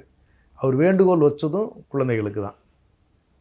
யாருக்கிட்ட ஓட்டு கேட்கக்கூடாதோ அவங்ககிட்ட அவர் ஓட்டு கேட்குறாரு. குழந்தைகளுக்கு எதனால் 18 வயசு வந்தால் தான் ஓட்டு போடணும்னு சொல்கிறாங்க. அது ஒரு கன்ஃபர்மேஷனும் கொடுத்துருக்காரு. அதை ஒருத்தர் வழக்குமே தொடுத்துருக்காரு. அந்த ஒரு வகையில் அவர் சொன்னது உண்மை. ஸோ ஒப்புதல் ஸ்டேட்மெண்ட்டோடு இருக்குது. மற்றபடி அவர் சொல்கிற எல்லா விஷயமுமே எப்படி இருக்கும்னு சொல்லி சொன்னால், ஒரு ஸ்கிரிப்டட் ப்ளே நடக்கும், ஆனால் நடக்கிறது வேறையாக இருக்கும். வெளி உலகத்துக்கு ஃபயர் விடுறதுக்கு அவருடைய டைஹார்ட் ஃபேன்ஸுக்கு சொல்லுகின்ற செய்தி வேறு. இங்கே அரசாங்கத்தில் நடக்கக்கூடிய நிகழ்வுகள் கம்ப்ளீட்டாக வேறையாக இருக்கும். நீங்கள் இப்போ 10 ரூபா பாட்டிலுக்குன்னு சொன்னார், நின்றுச்சா? அது மூலயமா தான் மெயின்டெனன்ஸ் நடக்குது, கரண்ட் பில்லாம். ஏங்க அப்புறம் ஏங்க எங்களை பார்த்து 10 ரூபா பாட்டிலுக்கு 10 ரூபா டான்ஸ் ஆடினீங்க, பாட்டு பாடுனீங்க? அப்போ இப்போ உங்களுக்கு, அதாவது என்ன சொல்கிறதுன்னா, உங்களுக்கு வந்தால் அது ரத்தம், எங்களுக்கு வந்தால் தக்காளி சட்னியா? அப்போ அந்த 10 ரூபாய்ங்கிறத அவர் ஏற்றுக்கிட்டாரா அமைச்சரை? ம். பிரபு அப்படி தானே சொன்னாப்ல, ஆமா, சகோதரர் ஏத்துக்கிட்டாரு. வந்து சொன்னது. ம். என்ன முறை? அப்புறம் எதுக்காக நீங்கள் 10 ரூபான்னு பாட்டிலுக்கு டான்ஸ் ஆடினீங்க? பாட்டிலுக்கு 40 ரூபா வாங்குறாங்க, 20 ரூபா வாங்குறாங்களே, நிறுத்திட்டீங்களா? முன்ன விட இப்போ டபுள் ஆயிருக்கே. அப்போ அந்த 10 ரூபா மெயின்டெனன்ஸ் போச்சுமா? 20 ரூபா ஏமா வாங்குறாங்க? ம். அது யாருக்கு போகுது? ஆதவர்ஜுனாவுக்கு போகுதா, இல்லை யாருக்கு போகுது? பிரபு தம்பி வாங்கி கொடுக்குறாரா யாருக்காவது? 10 ரூபா மெயின்டெனன்ஸ் போயிடுச்சு. அப்போ 20 ரூபாய் 40 ரூபா ஃபுல்லு பாட்டிலுக்கு வாங்குறாங்களாமே. அப்போ அந்த 40 ரூபா யாருக்கு போகுது? ஊழலா? என்ன பதிலே பேச மாட்டேங்கிறீங்க? கைண்ட் ஆஃப் இல்லை, அதான் ம். யாருக்கோ வாங்கி மேலே கொடுக்குறாங்க. தமிழ்நாடு முழுக்க மொத்தமாக வாங்கி கொடுக்குறாங்க. 10 ரூபா. அப்போ நாங்கள் வாங்கின 10 ரூபா வந்து வெறும் செலவுக்குன்னு ஆயிடுச்சு. ம். குற்றம் நடந்ததெல்லாம் வந்து சமுதாயத்தில் நடந்தது, ஸோ அரசு பொறுப்பேற்காது அப்படிங்கிறது நீங்கள் சொல்கிறீங்க. ஆனால் அப்போ நாங்கள் பொறுப்பேற்கணும்னு சொல்லி சொன்னீங்க. அப்போ அதுவும் பொய்யா கோபால்? அப்போ நீங்கள் சொன்ன எதுவுமே வந்து உண்மை இல்லை. இதெல்லாம் உண்மை மாதிரி பேசின மீடியா இன்ஃப்ளூயன்சர்ஸ் எல்லாம் சாமி மேலே சத்தியம் பண்ணுறான், வேலு வச்சு சத்தியம் பண்ணுறான். இல்லவே இல்லை, நான் தாவேக்காக்கு எனக்கு எந்த சம்மந்தமும் கிடையாது, நான் காசே வாங்கலை, சத்தியமாக வாங்கலாங்கிறான். டெலீட் பண்ணிட்டாங்க போஸ்ட் எல்லாம். ஐடி அக்கௌண்ட்டே வேறு புதுசு ஓப்பன் பண்ணி ஆரம்பிச்சிட்டாங்க. எவ்வளோ தான் டெலீட் பண்ணுவான்? அப்போ இவங்க சொன்னதெல்லாம் பொய்யா கோபால்?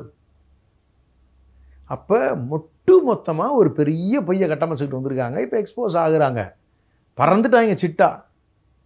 இப்போ யார் மிச்சம் மீதி லெஃப்ட் ஓவர் இருக்காங்கன்னு சொல்லி சொன்னால், இந்த ஐட்டம் டான்ஸ் ஆடினவங்க மாதிரி சீன் போட்டது, அதாவது அந்த மீடியாவில் போட்டது, அந்த பெண்களெல்லாம் வந்து டிவிகேக்கு ஓட்டு கேட்டாங்க. அதில் இருக்கக்கூடிய கொஞ்சம் பேர் மட்டும் கடைசியாக அந்த காசை வாங்கிக்கிட்டு வந்து பேசுனாங்க. அதுவும் வழக்கு தொடுப்போம், நீங்கள் இம்பர்சனேஷன் பண்ணுறது தப்பு, நீங்கள் பொய் பேசுனீங்கன்னா உங்க மேலே நடவடிக்கை எடுப்போம், சட்ட ரீதியாக நடவடிக்கைகள் நிறைய பாய போகுதுன்னு தெரிஞ்ச உடனே எல்லாம் பல்ட்டி அடிச்சு, நான் திமுக குடும்பம் தான் ஒரு பொண்ணு பேசல, மன்னிச்சிருங்க, நான் இந்த மாதிரிலாம் நடக்கணும் எதிர்பார்க்கல அப்படின்னு இப்போ தானே அது அடங்கியிருக்கீங்க.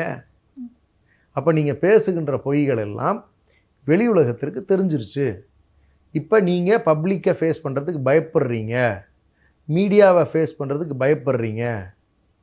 நீங்கள் எந்த காலத்துலையும் நான் சொல்கிறேன், இந்த 5 வருஷத்தில் நீங்கள் எழுதி வச்சுக்கோங்க, ப்ரெஸ் மீட்டில் விஜய் உட்காரவே மாட்டாருமா. இல்லை, இப்போ ப்ரெஸ் மீட்டில் உட்காரல அப்படிங்கிறது பயோன்னு எடுத்துக்கலாமா, இல்லைன்னா ஒரு அலட்சியமான ஒரு விஷயம் அப்படின்னு பார்க்கலாம்? பயம். அந்த தமிழ்நாட்டில் எவ்வளோ பிரச்சனைகளை பட்டியலிட்டு சொல்கிறேன்ல, கரண்ட் பிரச்சனை இருக்குல்ல, அட்ரஸ் பண்ணாரா? சரி பண்ணிடுவோனாவது சொன்னாரா? எதை பற்றியும் சொல்லவே இல்லையே. அதுக்குமே சொல்லியிருக்காங்க, திமுகவுடைய கருப்பு ஆடு வந்து 1% உள்ள இருக்கு, அவங்க தான் இந்த வேலையெல்லாம் பார்த்துட்டு இருக்காங்க அப்படின்னு மின்சாரத்துறை அமைச்சர் குறிப்பிட்டிருந்தாங்க. ஐயா, அந்த 1% என்னங்கய்யா பண்ண போகுது? உங்கள் கையில் ஆட்சி அதிகாரம் இருக்குது, நீங்கள் கரண்ட் வாங்கி கொடுக்க வேண்டியது உங்கள் வேலை. இன்னமும் அந்த 1%, 2% சொல்லிட்டு உட்காந்துருக்கிற கதையெல்லாம் வேண்டாம். நீங்கள் பவர் கட் நின்றுச்சா? பர்மனன்ட் சொல்யூஷன் தான் அரைவ் ஆகியிருக்கீங்களா? அதிகமாக இருக்குது. அதிகமாக தானே இருக்குது. பர்மனன்ட் சொல்யூஷன் அரைவே ஆகலைல்ல. அப்படின்னா உங்களுக்கு ஒரு துறையில் மட்டும் இல்லை சகோதரி, எல்லா துறைகள்லையுமே வந்து இது மாதிரியான அணுகுமுறைகளில் பயங்கரமாக தப்பு இருக்குது. அதிகாரிகளை மிரட்டுகிறார்கள். நான் தான் சொல்கிறேன், அமைச்சர்களுக்கு இதை எப்படி கையாளுறதுன்னு தெரில. பிரபு அமைச்சர் போகிறார் எல்லா பக்கமும், குவாரிகளெல்லாம் மூடிட்டு வராரா? இல்லை. ஆமாம்.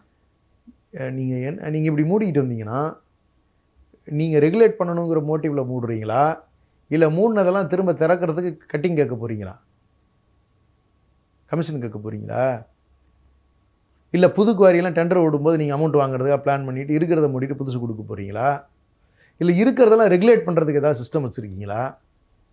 நீங்கள் இப்படி மூடுறதுனால என்ன ஆகும் தெரியுமா? உங்களுக்கு ஜல்லி விலை கூட போகுது, 2 மடங்கு ஆக போகுது. ஏன்னா அவைலபிலிட்டி 50% ஷார்ட் ஆகும் குவாரிகள்லாம் மூடிக்கிட்டு வந்தால். கிட்டத்தட்ட எனக்கு தெரிஞ்சு சதர்ன் டிஸ்ட்ரிக்ஸில் மூடின குவாரிகளை 73நாங்க. அப்புறம் இந்தாண்ட கோயம்புத்தூர் ரீஜன் இந்த பக்கம் ரைடில் மூடினது கிட்டத்தட்ட எத்தனையோ நம்பர் சொல்கிறாங்க. போகிற பக்கமெல்லாம் பாதிக்கு மேலே மூடிட்டு வர்றாங்க. மூடுறதனோட விளைவு என்ன? டிமாண்ட் அதிகமாகும், விலை ஏறும், கண்ணாப்பினான்னு ஏறும். நான் என்ன சொல்கிறேன், குறைந்தபட்சம் நீங்கள் இருக்குன்னு சொல்லி சொன்னால் இதெல்லாம் வந்து ஒரு 2 to 3 months கேப் விட்டு பீரியாடிக்கலாக நீங்கள் இன்ஸ்பெக்ஷன் பண்ணி நிதானமாக முடிவெடுக்க வேண்டியது. எடுத்தோம் கவுத்தன் இப்படி மொத்தமாக கவுத்தக்கூடாது. இது எப்படி இருக்குன்னு சொல்லி சொன்னால், ஒரே நாள் எல்லாத்தையும் சிஸ்டமை சரி பண்ண முடியுமானா முடியாது. ஒரு 6 மாதம் இன்ஸ்பெக்ஷன் வச்சு செஞ்சு நிதானமாக தவறுகளை கண்டுபிடிச்சு நடவடிக்கை எடுக்க வேண்டிய விஷயத்துக்கு நீங்கள் தெலுங்கு பட சினிமா மாதிரி ட்ரோன் வச்சுக்கிட்டு நீங்கள் ஷூட்டிங் போகிறீங்க, ரீல்ஸ் முகத்தில் போகிறீங்க, எங்கேயோ இருக்கிற குவாரியெல்லாம் நீங்கள் வந்து மூடிட்டோன்னு ஃபோட்டோ மட்டும் போட்டுட்டு குவாரிக்குள்ளே போகிறது, நீங்கள் அந்த 16 வண்டி போகிறது தெலுங்கு படம் பார்க்குற மாதிரி தானே இருந்துச்சு. நீங்கள் நடவடிக்கை எடுத்ததுங்கிறத விட ரீல்ஸில் தானே உங்களுக்கு கவனம் அதிகமாக இருந்துச்சு. நீங்கள் டிபார்ட்மெண்டல் மீட்டிங்கை ஃபஸ்ட்டு நடத்தி நீங்கள் மைன்ஸில் இந்த ரிப்போர்ட்டை வாங்கி பேரல் பாடி ரெவன்யூவை உட்கார வச்சு நீங்கள் வந்து அட்மினிஸ்ட்ரேஷன் பார்த்துருக்கணும். அப்புறம் ஃபீல்டு விசிட்டு போகணும். அதுக்கப்புறம் அவங்களுக்கு டைம் லிமிட் கொடுக்கணும் சரி செஞ்சுக்கிறதுக்கு. மூடுவது தான் தீர்வுனா இப்போ பார் 717 பார் மூடணும்னு சொன்னாங்களே, இது வரைக்கும் வெள்ளை அறிக்கையில் இந்தந்த பார் மூடிட்டோம்னு லிஸ்ட்டு கொடுத்தாங்களா சகோதரி? கொடுக்கல. ஏன்? அது இன்னும் முழுமையா மூடப்படலை. 200 அட்லீஸ்ட் இதெல்லாம் இந்த தேதிக்குள்ள மூடுவோம்னா ஒரு லிஸ்ட் கொடுக்கலாம்ல, ஏன் கொடுக்கல? கூடிய விரைவில் கொடுப்போம் அப்படின்னு சொல்லியிருக்காங்க. எப்ப 717 நம்பர் சொல்ல தெரிஞ்சு உங்களுக்கு எந்தெந்த பார் மூடுவான்னு லிஸ்ட் நம்பர் சொல்றதுக்கு உங்களுக்கு என்ன வலிக்குது? இந்த கடை எண்கள் மூடப்படும், இந்த ஏரியான்னு லிஸ்ட்டை எடுத்து கொடுத்துட்டு போயிட்டே இருக்க வேண்டியது தானே, இந்த தேதிக்குள் மூடப்படும்னு. பொய்களால் ஊறுகின்ற ஆட்சி நடக்குது. பொய்களால் கட்டமைக்கப்பட்ட ஆட்சி பொய்யாலே தான் வீழப்போகுது, எந்த சந்தேகமும் வேண்டாம். இது எவ்வளோ நாளைக்கு ஓடுதுங்கிறது நீ மக்கள் தான் முடிவு பண்ணும். மக்களுக்கு தினந்தோறும் பிரச்சனைகள் அதிகமாகிட்டே போகுது, எல்லா பக்கமும் போராட்டம் நடக்குதுமா. நீங்கள் எங்கே ஒரு ஆட்சி வந்து 30 நாளைக்குள்ளார hope should build for the state. நீங்கள் இன்வெஸ்ட்மெண்ட்டு 2700 கோடி என்ஃபீல்டு வெளியே போயிட்டான். ஹொசூரில் இருக்கக்கூடிய ஒரு பெரிய 15000 கோடி ரூபாய் இன்வெஸ்ட்மெண்ட்டில் நமக்கு ஏர்கிராஃப்ட்டுக்கு நீங்கள் வந்து டிஃபென்ஸோடு சேர்ந்து டைப் பண்ணி நம்ம வந்து ஸ்பெஷல் ஏர்கிராஃப்ட்ஸுக்கு நம்ம வந்து டிஃபென்ஸ் மெக்கானிசம்க்கு ரன்வே 3.5 கிலோமீட்டர் வச்சு நம்ம வந்து ஒரு ப்ரொபோசல் கொடுத்துருந்தோம். அதை எடுத்துகிட்டு வெளியே போயிட்டான். இப்போ இந்த ஸ்டேட்டு 11% ஜிடிபியில் இருந்துச்சு. இது அடுத்த வருஷம் என்னவா இருக்க போகுது? திரும்ப புதுசு ஏதாவது ப்ரொபோசல் வந்திருக்கா? இது வரைக்கும் வந்த மாதிரி தெரில. வருமா? Doubt. It's not going to be easy for the state. இதோட ரிஃப்ளெக்ஸ் எங்கே போய் முடியும்? டீசல் பெட்ரோல் ப்ரைஸ் ஏறி இருக்கு. வாயை திறந்தீங்களா முதலமைச்சரை? இல்லை டேக்ஸையாவது கொஞ்சம் குறைச்சி பப்ளிக்கு கொஞ்சம் கம்ஃபர்ட்டாக கொடுத்துருக்கலாம்ல. இது எந்த விதத்தில் நியாயம்? அப்போ நீங்கள் வந்து மக்களுக்கு நடக்கக்கூடிய எந்த பிரச்சனையும் நீங்கள் இது வரைக்கும் அட்ரஸ் பண்ணவே இல்லை. ஒரு கோட்டைக்குள்ளார ஜாலியாக இருக்கிற 9 to 5 பேரளவில் வெளியே வந்து நான் இப்படிலாம் வேலை பார்க்குறேன் அப்படின்னு சொல்லி நாடகம் நடிச்சுட்டு நீங்கள் திரும்ப அந்த உள்ளே போயிட்டு நீங்கள் ஜாலியாக இருக்கிறீங்க. அதனால தான் உங்களை 24ஆம் புலிகேசின்னு சொன்னேன். ஆனால் வெளியே இருக்கக்கூடிய இவ்வளவு பிரச்சனைகள், நாட்டில் பிரச்சனை ஓடுது, இதெல்லாம் ஒவ்வொன்றுமே எப்படின்னா அதிகமாகிட்டு போகக்கூடிய பிரச்சனைகள் தான். நீங்கள் அட்ரஸ் பண்ணலன்னா இந்த மினிஸ்டர்ஸுக்கும் அட்ரஸ் பண்ண தெரில, உன் கட்சிக்காரனை உங்களுக்கு கண்ட்ரோல் பண்ண தெரில, நாடு ஃபுல்லாக ஒரு கலைபாரமாக இருக்குது. இந்த போலீஸ் மேலே பயம் இருந்தால் குற்றவாளிகள் குற்ற செயலில் ஈடுபட மாட்டாங்க. உங்கள் கட்சிக்காரனே குற்றவாளியாக இருக்கும் பொழுது, சட்டத்தை கையில் எடுத்துக்கிட்டு நடக்கும் பொழுது குற்றவாளிகளுக்கு இன்னும் ஜாலியாக இருக்குது. இப்போ குற்றவாளிகள் எல்லாம் எங்கே போய் சேர்றான்னா easy party for doing criminal offences within the state and making money and not to get caught by law அப்படின்னு சொன்னால் டிவிக்கு தான் ஈஸியஸ்ட் பார்ட்டி அன்றைக்கி இருக்குது. இது பிஜேபியாக இருந்தது இதுக்கு முன்னாடி. இப்போ அண்ணாமலை வருவார்ல. இல்லை, அவர் தனிக்கட்சி தானே ஆரம்பிக்க போகிறாரு. தனிக்கட்சி ஆரம்பித்து அவர் வந்து இவங்க எஸ்சிஸ் ஒரு கன்சால்டேஷன் ஒரு பேட்டர்னுக்கு போனாங்க. அவர் வந்து ஒரு மாதிரி அவர் எது போகிறாருன்னா விவசாயிங்கிற ட்ராமா போட போகிறாரு. ஸோ அவர் ஒரு ரூட் எடுக்கிறாரு. எல்லா மொத்தத்தில் ரூட்டாகவே ஓடுது. ஓகே, எல்லாமே ரூட் கண்ட்ரோலில் தான் ஓடுது. எல்லா ரூட்டு அவர் ஒரு ரூட் வைக்கிறாரு, அவ்வளோதான், வேற என்ன. ஆளுக்கு ஒரு ரூட்டு போடுறாங்க. ஸோ அவர் ஒரு வருஷமாக வந்து விவசாய சங்கமாக தான் நடத்த போகிறதா தகவல். அப்புறமா தான் கட்சி அறிவிக்க போகிறாராம். என்னென்னா பழனிசாமி ஐயாவினுடைய சமுதாய வாக்குகள் இருக்கிறது. ஏன்னா அந்த சமூகத்தை சேர்ந்தவர் தான் அவர், எங்கள் சமூகத்தை சேர்ந்தவர் தான். அப்போ அதற்கான வாக்குகளை பிடிக்கணும். விவசாயியாக ஒரு நாடகம் போடணும். தென் மாவட்டங்கள்லேயும் விவசாயிகள் இருக்கக்கூடியவர்களுடைய வாக்குகளை எடுக்கணும். அப்படின்னா விவசாயியாக ஒரு ட்ராமா போடணும். இப்போது சிட்டியுடைய வாக்குகளை விஜய் அவர்கள் பெற்றுக்கொண்டார். கிராமங்களில் இருக்கக்கூடிய விவசாயிகளுடைய வாக்குகளை திமுகவை விட்டு நகர்த்துவதற்கான ஒரு முயற்சியாக தான் வந்து அண்ணாமலை அவர்கள் நகர்கிறார். இல்லை, இப்போது டார்கெட் திமுக மாதிரி தெரியலை, டார்கெட் வந்து ஃபுல் அதிமுக மாதிரி தானே தெரியுது. டார்கெட் திராவிடமாக தெரியுது எனக்கு. அதிமுக இல்லை, திமுக விட்டு ஒரு பரவலான ஒரு பேச்சு, எஸ்சி வாக்குகளை பிரிச்சிட்டோம் ஒதுக்கிட்டோம் அப்படிங்கிறது வந்து இன்றைக்கி இவங்க கொண்டாடுற மாதிரி ஓபிசிகள் வாக்குகளை நகர்த்துவதற்கான முயற்சி அண்ணாமலை நோக்கி நகர. ஸோ திராவிடங்கிற ஒரு ஃபேக்டருக்கு அகெயின்ஸ்டாக பிஜேபியினுடைய கட்டமைக்கப்பட்ட சதி திட்டங்கள் தான் இந்த தாவேகாவும் சரி அண்ணாமலையும் சரி. இதையெல்லாம் உணராதவர்களாக நாங்கள் இல்லை. இதை எப்படி உடைக்கணுங்கிறது எங்களுக்கு தெரியும். அந்த வித்தை பார்க்க தானே போகிறீங்க. ஏன்னா இவர்கள் யாருமே வந்து தமிழ்நாட்டில் பிரச்சனை இருக்கக்கூடாது, சமூக நீதி காக்கப்படணும், இங்கே கல்வி நல்லா இருக்கணும் அப்படின்னு நினைக்கிறவங்க இல்லை இவங்கெல்லாம். தமிழ்நாட்டில் சாதிய பிரச்சனைகள் அதிகமாகணும் இங்கே, ஏன்னா மத ரீதியாக பிரச்சனை உருவாக்க இவங்களால் முடியாதுங்கிற முடிவுக்கு வந்த பிறகு இப்போ சாதிய பிரச்சனைகளை கையில் எடுக்க ஆரம்பிப்பாங்க. நீங்கள் இது நடக்குதா இல்லையான்னு பாருங்கள் அடுத்து வரும் காலத்தில். அடுத்து இருக்கக்கூடிய சூழலில் இங்கே இருக்கக்கூடிய நிதி ஒதுக்கீடுகள் இல்லாத காரணத்தினால் இந்த மாநிலம் ஒன்றிய அரசை போய் கையேந்துகின்ற நிலைக்கு கொண்டு போய் நிறுத்தப்படும். அப்போ நான் சொல்கிற ஃபைலெல்லாம் கையெழுத்து போடுங்கிற சூழ்நிலை வரும். அப்போ தமிழ்நாட்டினுடைய உரிமைகளை எல்லாம் ஒன்றிய அரசுக்கிட்ட அடகு வச்சுட்டு இவங்க பணம் வாங்கிட்டு வர நிலைமைக்கு நெருக்குவாங்க. சிடி நிர்மல்குமாருக்கு இதில் ஏதாவது வருத்தம் இருக்க போகுதா? இல்லை. நீங்கள் ஆதவர்ஜுனாக்கு இதில் ஏதாவது பிரச்சனை இருக்க போகுதா? இல்லை. ஏன்னா இன்றைக்கி பொறுத்த வரைக்கும், அதாவது என்ன சொல்கிறது, ஆக்டிங் சிஎம் வந்து எங்களை பொறுத்த வரைக்கும் வந்து ஆதவர்ஜுனா தான். அவர் பிரஸ் மீட் கொடுக்குற ஒரே காரணத்துக்காக சொல்கிறீங்க? இல்லை இல்லை இல்லை இல்லை, அவர் நிறைய விஷயங்களில் முடிவெடுக்கிறார். அந்த பார்ட்டிக்கு ஃபண்டிங்கே அவர் தான். முதல் போட்ட அமைச்சர் முதலமைச்சர். இல்லை, இது நம்ம ஏற்றுக்க முடியாதுல்ல. மக்கள் தேர்ந்தெடுத்தவர் தானே முதலமைச்சராக இருக்க முடியும். இல்லை, அது நம்ம சொல்லிக்கலாம். பட் முதல் போட்டது இந்த எம்எல்ஏக்களை விலைக்கு வாங்கினது லீமாரோஸ் அம்மையார் தான் முதல் போடுறாங்க. மார்ட்டின் குடும்பம் தானே முதல் போட்டுச்சு. ஆதவர்ஜுனா தானே ரூட்டுக்கு செலவு பண்ணுறாரு. இந்த கூட்டங்கள் நடத்துறதுக்கு அவர் தானே செலவு பண்ணுவார். என்னத்துக்கு அப்புறம் நீங்கள் விஷ்ணு ரெட்டியை உள்ளே கூப்பிட்டு வந்தீங்க? என்னத்துக்கு நீங்கள் ஜானை நீங்கள் வந்து அட்வைசராக நீங்கள் கன்சல்டண்ட்டாக கொண்டு வந்து வச்சுருக்கீங்க? யார் இந்த விஷ்ணு ரெட்டி? இதுக்கெல்லாம் பதில் சொல்லுவாங்களா? விஷ்ணு ரெட்டி யார்? லிக்கர் ஸ்கேமில் ஆந்திராவில் 4000 கோடி ரூபாய் ஸ்கேம் நடந்ததில் நீங்கள் இன்ஃபேக்ட் இடி கேஸுகள் முதற்கொண்டு வந்து அதில் இருக்கக்கூடிய பிரபலமாக அடிபடக்கூடிய ஒரு பெயர், அதில் இன்வால்வ் ஆகிருக்கக்கூடியவர்னு சொல்ல பெயர். நீங்கள் யூனியன் கவர்மெண்ட்டில் இவர்களெல்லாம் வாட்ச் லிஸ்ட்டில் இருக்கக்கூடியவர்கள், அவங்க கண்ட்ரோலில் இருக்கக்கூடியவங்க. அவங்களுக்கு நீங்கள் இதை கொடுத்துருக்கீங்கன்னு என்ன அர்த்தம்? இப்போ ஒருவேளை எனக்கு ஒரு சின்ன டவுட் இருக்குது, இந்த குவாரிகளெல்லாம் மூடிட்டு மொத்தமாக அவங்ககிட்ட கொடுப்பாங்களோ ஆந்திராக்காரங்ககிட்ட? ஏதோ ஒரு ரூபத்தில் முதல் போட்டோம் பலன் எதிர்பார்ப்பான்ல. ஆமாம். இப்போ பாட்டிலுக்கு 20 ரூபா கொடுத்தது 10 ரூபா கொடுத்தது இப்போ 40 ரூபா வரைக்கும் போயிடுச்சு, 20 ரூபா வரைக்கும் போயிடுச்சு. அப்போ இது வந்து ஒரு பக்கம் முதல் போட்டவங்க யாரோ எடுத்துக்கிட்டு இருக்காங்க. அப்படி தான் நம்ம வந்து இதை எடுத்துக்க முடியும். அதில் எனக்கு ஒன்றும் மாற்று கருத்து இல்லை. பப்ளிக்லேருந்து பணம் வாங்குறாங்க. இந்த பார் மூடின இடங்கள்லாம், அதாவது லிக்கர் கடைகள் மூடிய இடங்கள்ல நேர் எழுத்தாப்புல பார் திறந்து வச்சு அந்த பாரில் எல்லா சௌரியமும் இருக்கிற மாதிரி வச்சு பாட்டிலுக்கு 40 ரூபா சேர்த்து வாங்குறாங்க. அப்போ இந்த பார்கள்லாம் உடனடியாக யாருக்கு கொடுக்கப்பட்டிருக்கு அப்படிங்கிறது ஒரு பெரிய கேள்வி. தாவேக்காரங்களுக்கு தான் கொடுக்கப்பட்டிருக்கு. இல்லை, தாவேக்காவிலையுமே இதுக்கு முன்னாடி நீங்கள் சொன்ன அதே மார்ட்டின் குடும்பம் தான் வெளிப்படையாக சொல்லியிருந்தாங்க, லாட்ரி இல்லைனா டாஸ்மாக் தான் அப்படின்னு சொல்லிட்டு. அப்போ ஏதோ ஒரு ரூபத்தில் வருமானம், இந்த வருமானம் யார் வாங்கி இப்போ கொடுக்குறா சார்? சார் யாருக்கு சார் போகுது? சிஎம் சார், இந்த 20 ரூபாயும் ஃபுல்லுக்கு 40 ரூபாயும் யாருக்கு சார் போகுது? கேட்குற கேள்விக்கு பதில் சொல்லுவாரா? சொல்லணும்ல. 10 ரூபா நாங்கள் வாங்கினோங்கிறது அவங்க சொன்னாங்க, நாங்கள் வாங்கலை, அது வந்து அட்மினிஸ்ட்ரேட்டிவ் செலவுக்கு போச்சுன்னு சொல்லி உங்கள் அமைச்சரை ஒத்துக்கிட்டாரு, நீங்களும் ஒத்துக்கிட்டீங்க. அப்போ நாங்கள் பணம் அதில் வாங்கலைங்கிறது தெளிவாயிடுச்சு. அப்போ எங்களுக்கு அந்த கடை கழிஞ்சிச்சு, எங்கள் மேலே சொன்ன போய் கலைஞ்சிருச்சு. இப்போ 20 ரூபா வாங்குறாங்க, ஃபுல்லுக்கு 40 ரூபா வாங்குறாங்க. பதில் சொல்லுங்கள் சார். அப்போ முழுமையாக மக்களை ஏமாற்றுகின்ற ஒரு ஆட்சி, வெறும் பொய்களால் கட்டமைக்கப்படுகின்ற ஒரு ஆட்சி நடக்குது. இது மக்களுக்கு தெரியும். இப்போ டாஸ்மாக் போகிறோம், நான் எதுக்கிட்ட சேர்த்தி காசு கொடுக்கணும்னு ஃபஸ்ட்டு கேட்ட காலம் போய் இப்போ கம்பெனி 20 ரூபா கொடுத்து வாங்கிட்டு போகிறாங்க. எவ்வளோ பெரிய க்யூமா, ஸ்கூலுக்கு அட்மிஷன் நிற்கிற மாதிரி நிற்கிறாங்க. எதுக்கு நான் சரக்கு வாங்குறதுக்குங்கிறாங்க. எந்த மாதிரியான சமூகத்தை நீங்கள் கட்டமைக்கிறீங்க? எல்லாமே தப்பாகவே இருக்கே. அப்போ இந்த சமுதாயம் சரியான பாதையில் நகர்த்துகின்ற வேலையை தாவேக அரசு செய்யவில்லை. இவர்கள் யாருமே வந்து தமிழ்நாட்டினுடைய நலனுக்காக வேலை பார்ப்பவர்கள் இல்லை.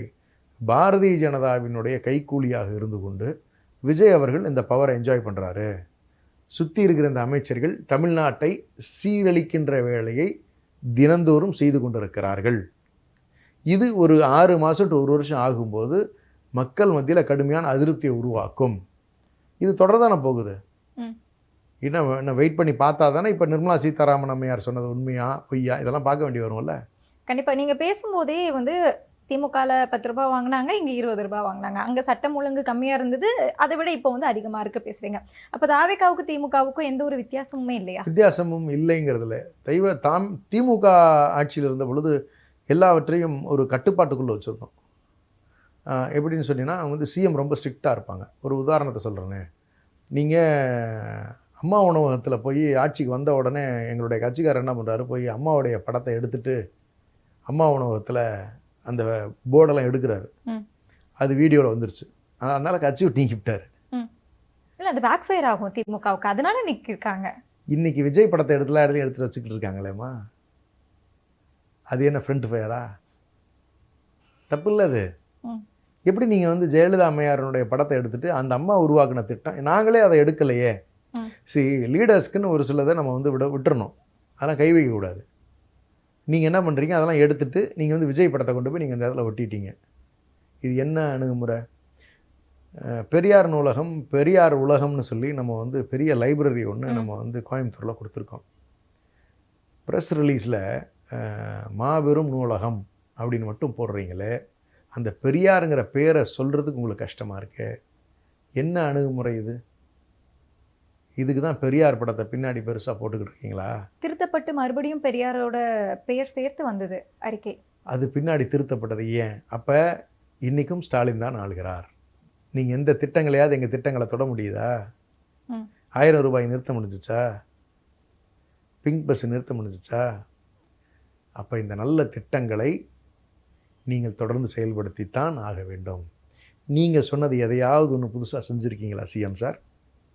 விவசாய பயிர்க்கடன் கொடுத்துருக்காங்க இல்லையா? அது என்ன இன்ஸ்டால்மெண்ட்டா? Sorry, what you call it, slab system போட்டு விவசாய கடனை தள்ளுபடி பண்ணது இதாம வாழ்க்கையிலே ஃபஸ்ட் டைம். நீங்கள் என்ன சொன்னீங்க, என்ன செஞ்சீங்க? 5 ஏக்கருக்குள்ளே இருக்கிறவங்களுக்கு 50,000 ரூபா முழுமையாக தள்ளுபடி பண்ணுவோன்னு சொன்னீங்க. ஆனால் நீங்கள் என்ன ஸ்லாப் சிஸ்டம் இப்போ 50,000 ரூபா கொண்டு வந்து வச்சிங்க. 1 லட்சத்துக்கு மேலேனா 5,000 ரூபா கொண்டு வந்து வச்சுருக்கீங்க. 50,000 ரூபாய்க்குள்ளே இருந்தால் தள்ளுபடிங்கிறீங்க. 60,000னா அதுக்கு ஒரு ஸ்லாப் வச்சிங்க. என்னங்க ஸ்லாப் சிஸ்டம் கடன் தள்ளுபடியில் போய் ஆர்பிஐயோட நார்ம்ஸ் அடிப்படையில் இந்த 50,000 ரூபாய் ஸ்லாப் எடுத்துகிட்டு ஏன் உங்களுக்கு முன்னாடியே தெரியாதா? அப்போ எதை வச்சு நீங்கள் கமிட்மெண்ட் கொடுத்தீங்க? உங்களுக்கு முன்கூட்டி தெரிஞ்சிருக்கணும்ல, முன்கூட்டி ஆலோசகர்கள் இருக்காங்கல்ல.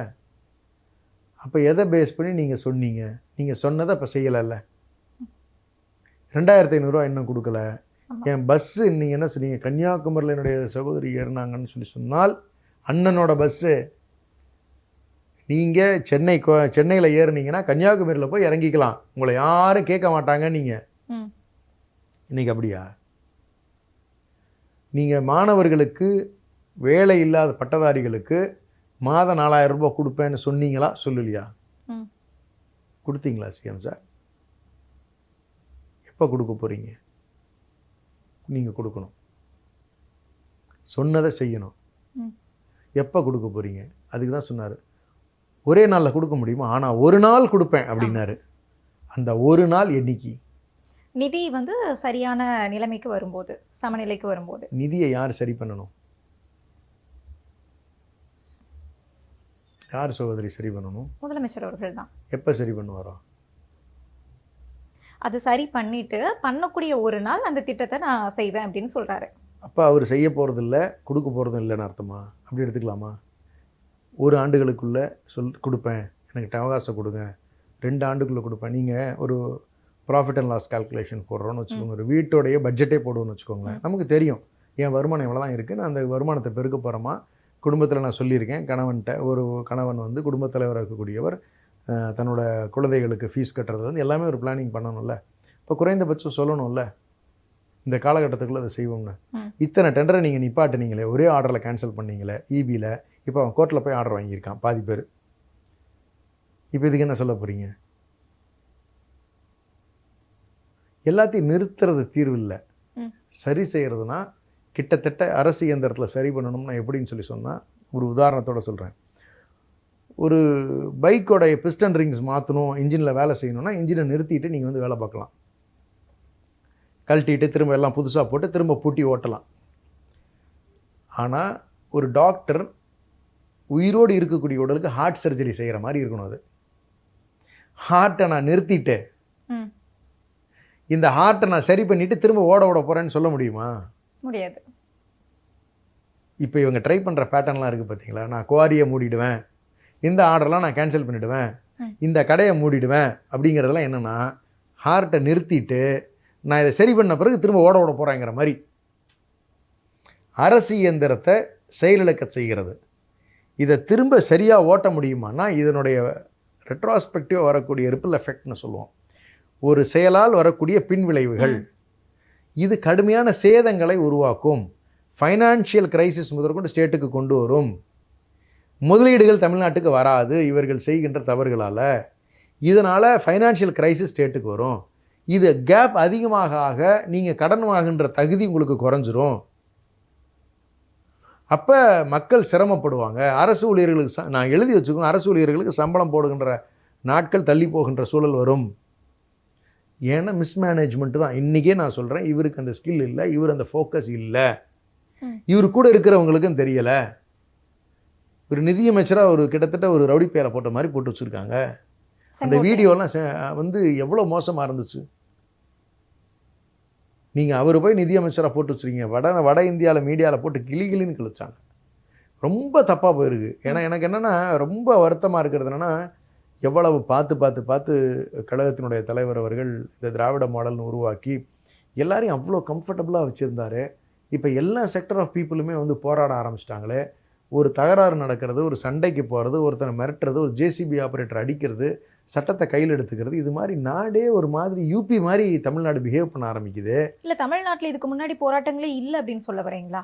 இந்த மாதிரி தொடர் போராட்டங்களாக கிட்டத்தட்ட சட்டத்தை கையில் எடுத்துக்கிட்டு ஆட்கள் அடிக்கிறது, மிரட்டுறது, கூட்டமாக அடித்து விரட்டுறது, இது மாதிரியான பிஹேவியரில் தமிழ்நாட்டில் இல்லை. இது புதுசாக ஒரு கல்ட் பிஹேவியர் மாதிரி நடந்துக்குது. இது மாதிரியான தவறுகளை நீங்கள் பார்த்தீங்களா கடந்த காலங்களில்? நான் கேட்குறேன். உடனடியாக எப்படி நடவடிக்கைகள் இருந்தது? துரித நடவடிக்கையாக இருந்துச்சுல்ல. அனுமதியே இருக்காது, பயம் இருக்கும், இப்படி சொல்ல வச்சுருவாங்கன்னு. ஆனால் இன்றைக்கி அடிக்கிறதே தாவகக்காரன் தான் அடிக்கிறான். அதுதானே பிரச்சனையே நான் சொல்ல வரேன். அப்போ அதிகாரிகள் நமக்கு எதுக்கு வம்பு? அடி. நான் ஏன் உங்கள்கிட்ட வம்பு வளர்த்துக்கணும்? ஏன்னா ஒரு அதிகாரியை ஓப்பனாக மிரட்டுறாரு மீடியாவில் வச்சுக்கிட்டு. இவங்களை மாற்றிடுவோமா? நீங்களும் பார்த்துருப்பீங்கன்னு நினைக்கிறேன். சார் நீங்கள் தான் சார் எங்களுக்கு இருந்து சப்போர்ட் பண்ணணும், நாங்கள் சரி பண்ணிக்கிறேன் சார், நான் அதிகாரி கெஞ்சுறாரு. நீங்கள் கடந்த காலங்களில் எப்படி இருந்துச்சு அப்படின்னா என்ன அர்த்தம்? நீங்கள் ஒரு சிஸ்டம் இப்படி மிரட்டக்கூடாது. நீங்கள் you should sit and discuss with officials. Sir இதெல்லாம் ரெக்டிஃபை பண்ணணும். எவ்வளோ டீசெண்டாக இதை நடத்தக்கூடிய விஷயம். அப்போ ரீல்ஸ் விளம்பர ஆசையில் மோகத்தில் நீங்கள் தவறான விஷயங்களை இந்த மாதிரி நீங்கள் செஞ்சு காட்டுறதுனால பப்ளிக்கும் அதே மாதிரி பிஹேவ் பண்ண ஆரம்பிக்கிறாங்க. அவங்க சட்டத்தை கையில் எடுத்துக்கிறாங்க. ரவுடி எலமெண்ட்ஸ் பூரா வந்து இது அட்வான்டேஜாக எடுத்துக்கிறாங்க. அப்போ சட்டம் ஒழுங்கு பிரச்சனை மோசமாகுது. இந்த மாதிரி வந்து தப்பாகிக்கிட்டே போச்சுன்னு சொன்னால் தமிழ்நாடு அன்ஹெல்தி ஸ்டேட் அப்படிங்கிற இம்ப்ரெஷன் வர ஆரம்பிச்சிருச்சுன்னா இன்வெஸ்டர்ஸ் வரமாட்டாங்க. படிக்கிற பசங்க படிக்க வேண்டிய அவசியம் இல்லைங்கிற சூழ்நிலை வந்துடும். வேலை வாய்ப்புகளுக்கு இன்னும் வந்து சிரமமாயிடும். Ruining the state. TVK is ruining the state. இதான் திஸ் இஸ் த பிகினிங். நீங்கள் 30 நாள் இஸ் த பெஸ்ட் எக்ஸாம்பிள். நீங்கள் 100வது நீங்கள் விஜய் இதெல்லாம் கேட்டுக்க போகிறாரா? விஜய்க்கு இது நாலேஜுக்கு போகவே போகாது. போனாலும் அவர் இதை பற்றி கவலைப்படுற கேரக்டர் இல்லை. தான் சொந்த மனைவி கஷ்டப்படும் போது அவருக்கு வலிக்கலை. தன்னுடைய மகள் எல்லாம் கடன் கொடுத்து அவர்களுடைய உணர்வுகளுக்கு மதிப்பு இல்லைங்கும் போது மக்களுடைய உணர்வுகளுக்கு மட்டும் மதிப்பு கொடுத்துருவாரா? என்ன கொடுக்க மாட்டார். அவருக்கு அதிகாரம் மட்டும் தேவைப்படுகிறது. அதுக்காக 41 பேர் சாவதில்ல, 410 பேர் செத்தாலுமே அவர் கவலைப்பட போகிறதில்ல. அதான் அவருடைய ஆக்சுவல் டிசைன். இல்லைன்னா இவ்வளவு பிரச்சனை நடக்கிறதுக்கு ஒரு மனுஷனால் படுத்தா தூங்க முடியாது. அது யாருக்கிட்ட பார்க்கலான்னா முத்துவேல் கருணாநிதி ஸ்டாலின் கிட்ட பார்க்கலாம். எதிர்க்கட்சியினுடைய ஒரு நிகழ்ச்சியில் நீங்கள் வந்து ஒரு நடிகரனுடைய நிகழ்ச்சியில் ஒரு பிரச்சாரத்தில் 41 பேர் செத்தா கூட கூட்டங்கள் நடந்தால் இது போல் அதாவது என்ன சொல்கிறது, ஆக்சிடென்ட்ஸ் நடக்கிறதுக்கு வாய்ப்பு இருக்குது, கவனமாக இருந்திருக்கணும் அப்படின்னு சொல்லிட்டு அவங்கள கூட குற்றவாளியாக்கி பார்க்கல திமுக. இன்ஃபேக்ட் அவ்வளோ டீசெண்டாக ஹேண்டில் பண்ணாங்க. அதை விசாரித்த பிறகு தான் முடிவுக்கு வர முடியும் இவங்க தான் அதுக்கு காரணமாக இருந்தாங்களான்னு. எடுத்தவங்க ஒருத்தன்னு பழி வாங்கும் நோக்கில் பிடிச்சி கைது பண்ணக்கூடாது, பிடிச்சி விஜயை உள்ளே வைக்கக்கூடாது. வேண்டாம், அது தப்பாக போயிடும், நாளைக்கு காலத்துக்கு ஒரு பழிச்சொல் இருக்கும், தப்பாக பண்ணிட்டாங்கன்னு விசாரணை கமிஷனை போட்டு நடத்தணும்னு முடிவு பண்ணேன். ஆனால் நீங்கள் பிஜேபி எடுத்து வச்சுக்கிச்சு. நைட்டு 1 மணிக்கு ஓடி போய் அந்த குழந்தைகளை பார்க்குறாரு. இது மாதிரி எந்த பிரச்சனைக்காவது நீங்கள் அட்ரஸ் பண்ண போகிறீங்களா? ஒரே ஒரு நாள் நீங்கள் வருவீங்க, என்னென்ன நடக்கும்னு நான் இப்போ பட்டியலிட்டுறேன். திரும்பவும் விஜய் வெளியே வருவார், திரும்பவும் திமுகவை குற்றம் சாட்டுவார். விஜய் வெளியே வருவார், பெண்களுக்கு சென்டிமெண்ட்டாக பேசுவார், எல்லாத்தையும் கெடுத்து வச்சுட்டு போயிருக்காங்கன்னு 2 கண்ணு தண்ணி விட்டு அழுவும் செய்வார். அது இன்னும் 1 மாதம் கழிச்சு 2 மாதம் கழிச்சு மறுபடியும் நடக்கும். இது மாதிரி தொடர்ந்து வெறும் சினிமா ஸ்டண்ட்டு மட்டும்தான் நடக்கும். ஸ்கிரிப்டட் ட்ராமா அங்கே ஸ்க்ரீனில் நடிக்கிறதுக்கு பதிலாக வெளியே வந்து அந்த 15 நிமிஷம் நடிச்சுட்டு திரும்ப உள்ளே போயிட்டு அவர் பாட்டு ஜாலியாக இருக்க போகிறார். எதை பற்றியும் அவர் கவலை வர போகிறதில்ல. அவருக்கு தேவை 118 பேர் எம்எல்ஏக்கள் இருக்கிறார்களான்னு உறுதிப்படுத்திக்கிங்க. ஆதவ அர்ஜுனா ஆக்டிங் சிஎம் அது இருக்கிற வரைக்கும் நம்ம ஆட்சியில் இருக்கோங்கிற மோடில் தான் இருக்காங்க. ஸோ இந்த 5 வருஷத்துக்கான அவங்களுடைய நோக்கம் அப்படி தான் போகுது. கூட்டணி கட்சியில் இருக்கக்கூடியவர்களுக்கு மந்திரி சபை கொடுத்தாச்சு, அவங்க சந்தோஷமாக காலத்தை ஓட்ட போகிறாங்க. 5 வருஷம் அது எவ்வளோ நாள் அவங்களுக்கு விருப்பமோ. ஏன்னா இப்போ நாடாளுமன்ற தேர்தல் வருது, காங்கிரஸோட ஒரு சீட்டு பகிரணும். இப்போ முடிவு எப்படி இருக்க போகுதுன்னு தெரில. இப்போ நாடாளுமன்ற தேர்தலுக்கு முன்னாடி உள்ளாட்சி தேர்தல் வரும்னு சொல்கிறாங்க. இதில் சீட் ஷேரிங் எப்படி வருதுன்னு பார்க்கணும். இதில் ஏதாவது இவங்களுக்கு பிரச்சனை வருதான்னு பார்க்கணும். ஸோ நிறைய வாட்ச் பண்ண வேண்டியதுக்கான டைம் நிறைய இன்ட்ரெஸ்டிங்காக போகும். ஆனால் ஒரு விஷயம் தெளிவு, மக்களுடைய பிரச்சனைகளை விஜய் தீர்ப்பாரா என்று சொன்னால் எந்த காலத்திலும் தீர்க்கப் போவது இல்லை. ஏன்னா அதை புரிஞ்சுக்கிற மனநிலையில் அவர் இல்லை. பொய்யும் நாடகமும் நடிப்பும் மூலதனமாக வைத்திருக்கக்கூடியவர் நடித்து மக்களை ஏமாற்றுகிறார்.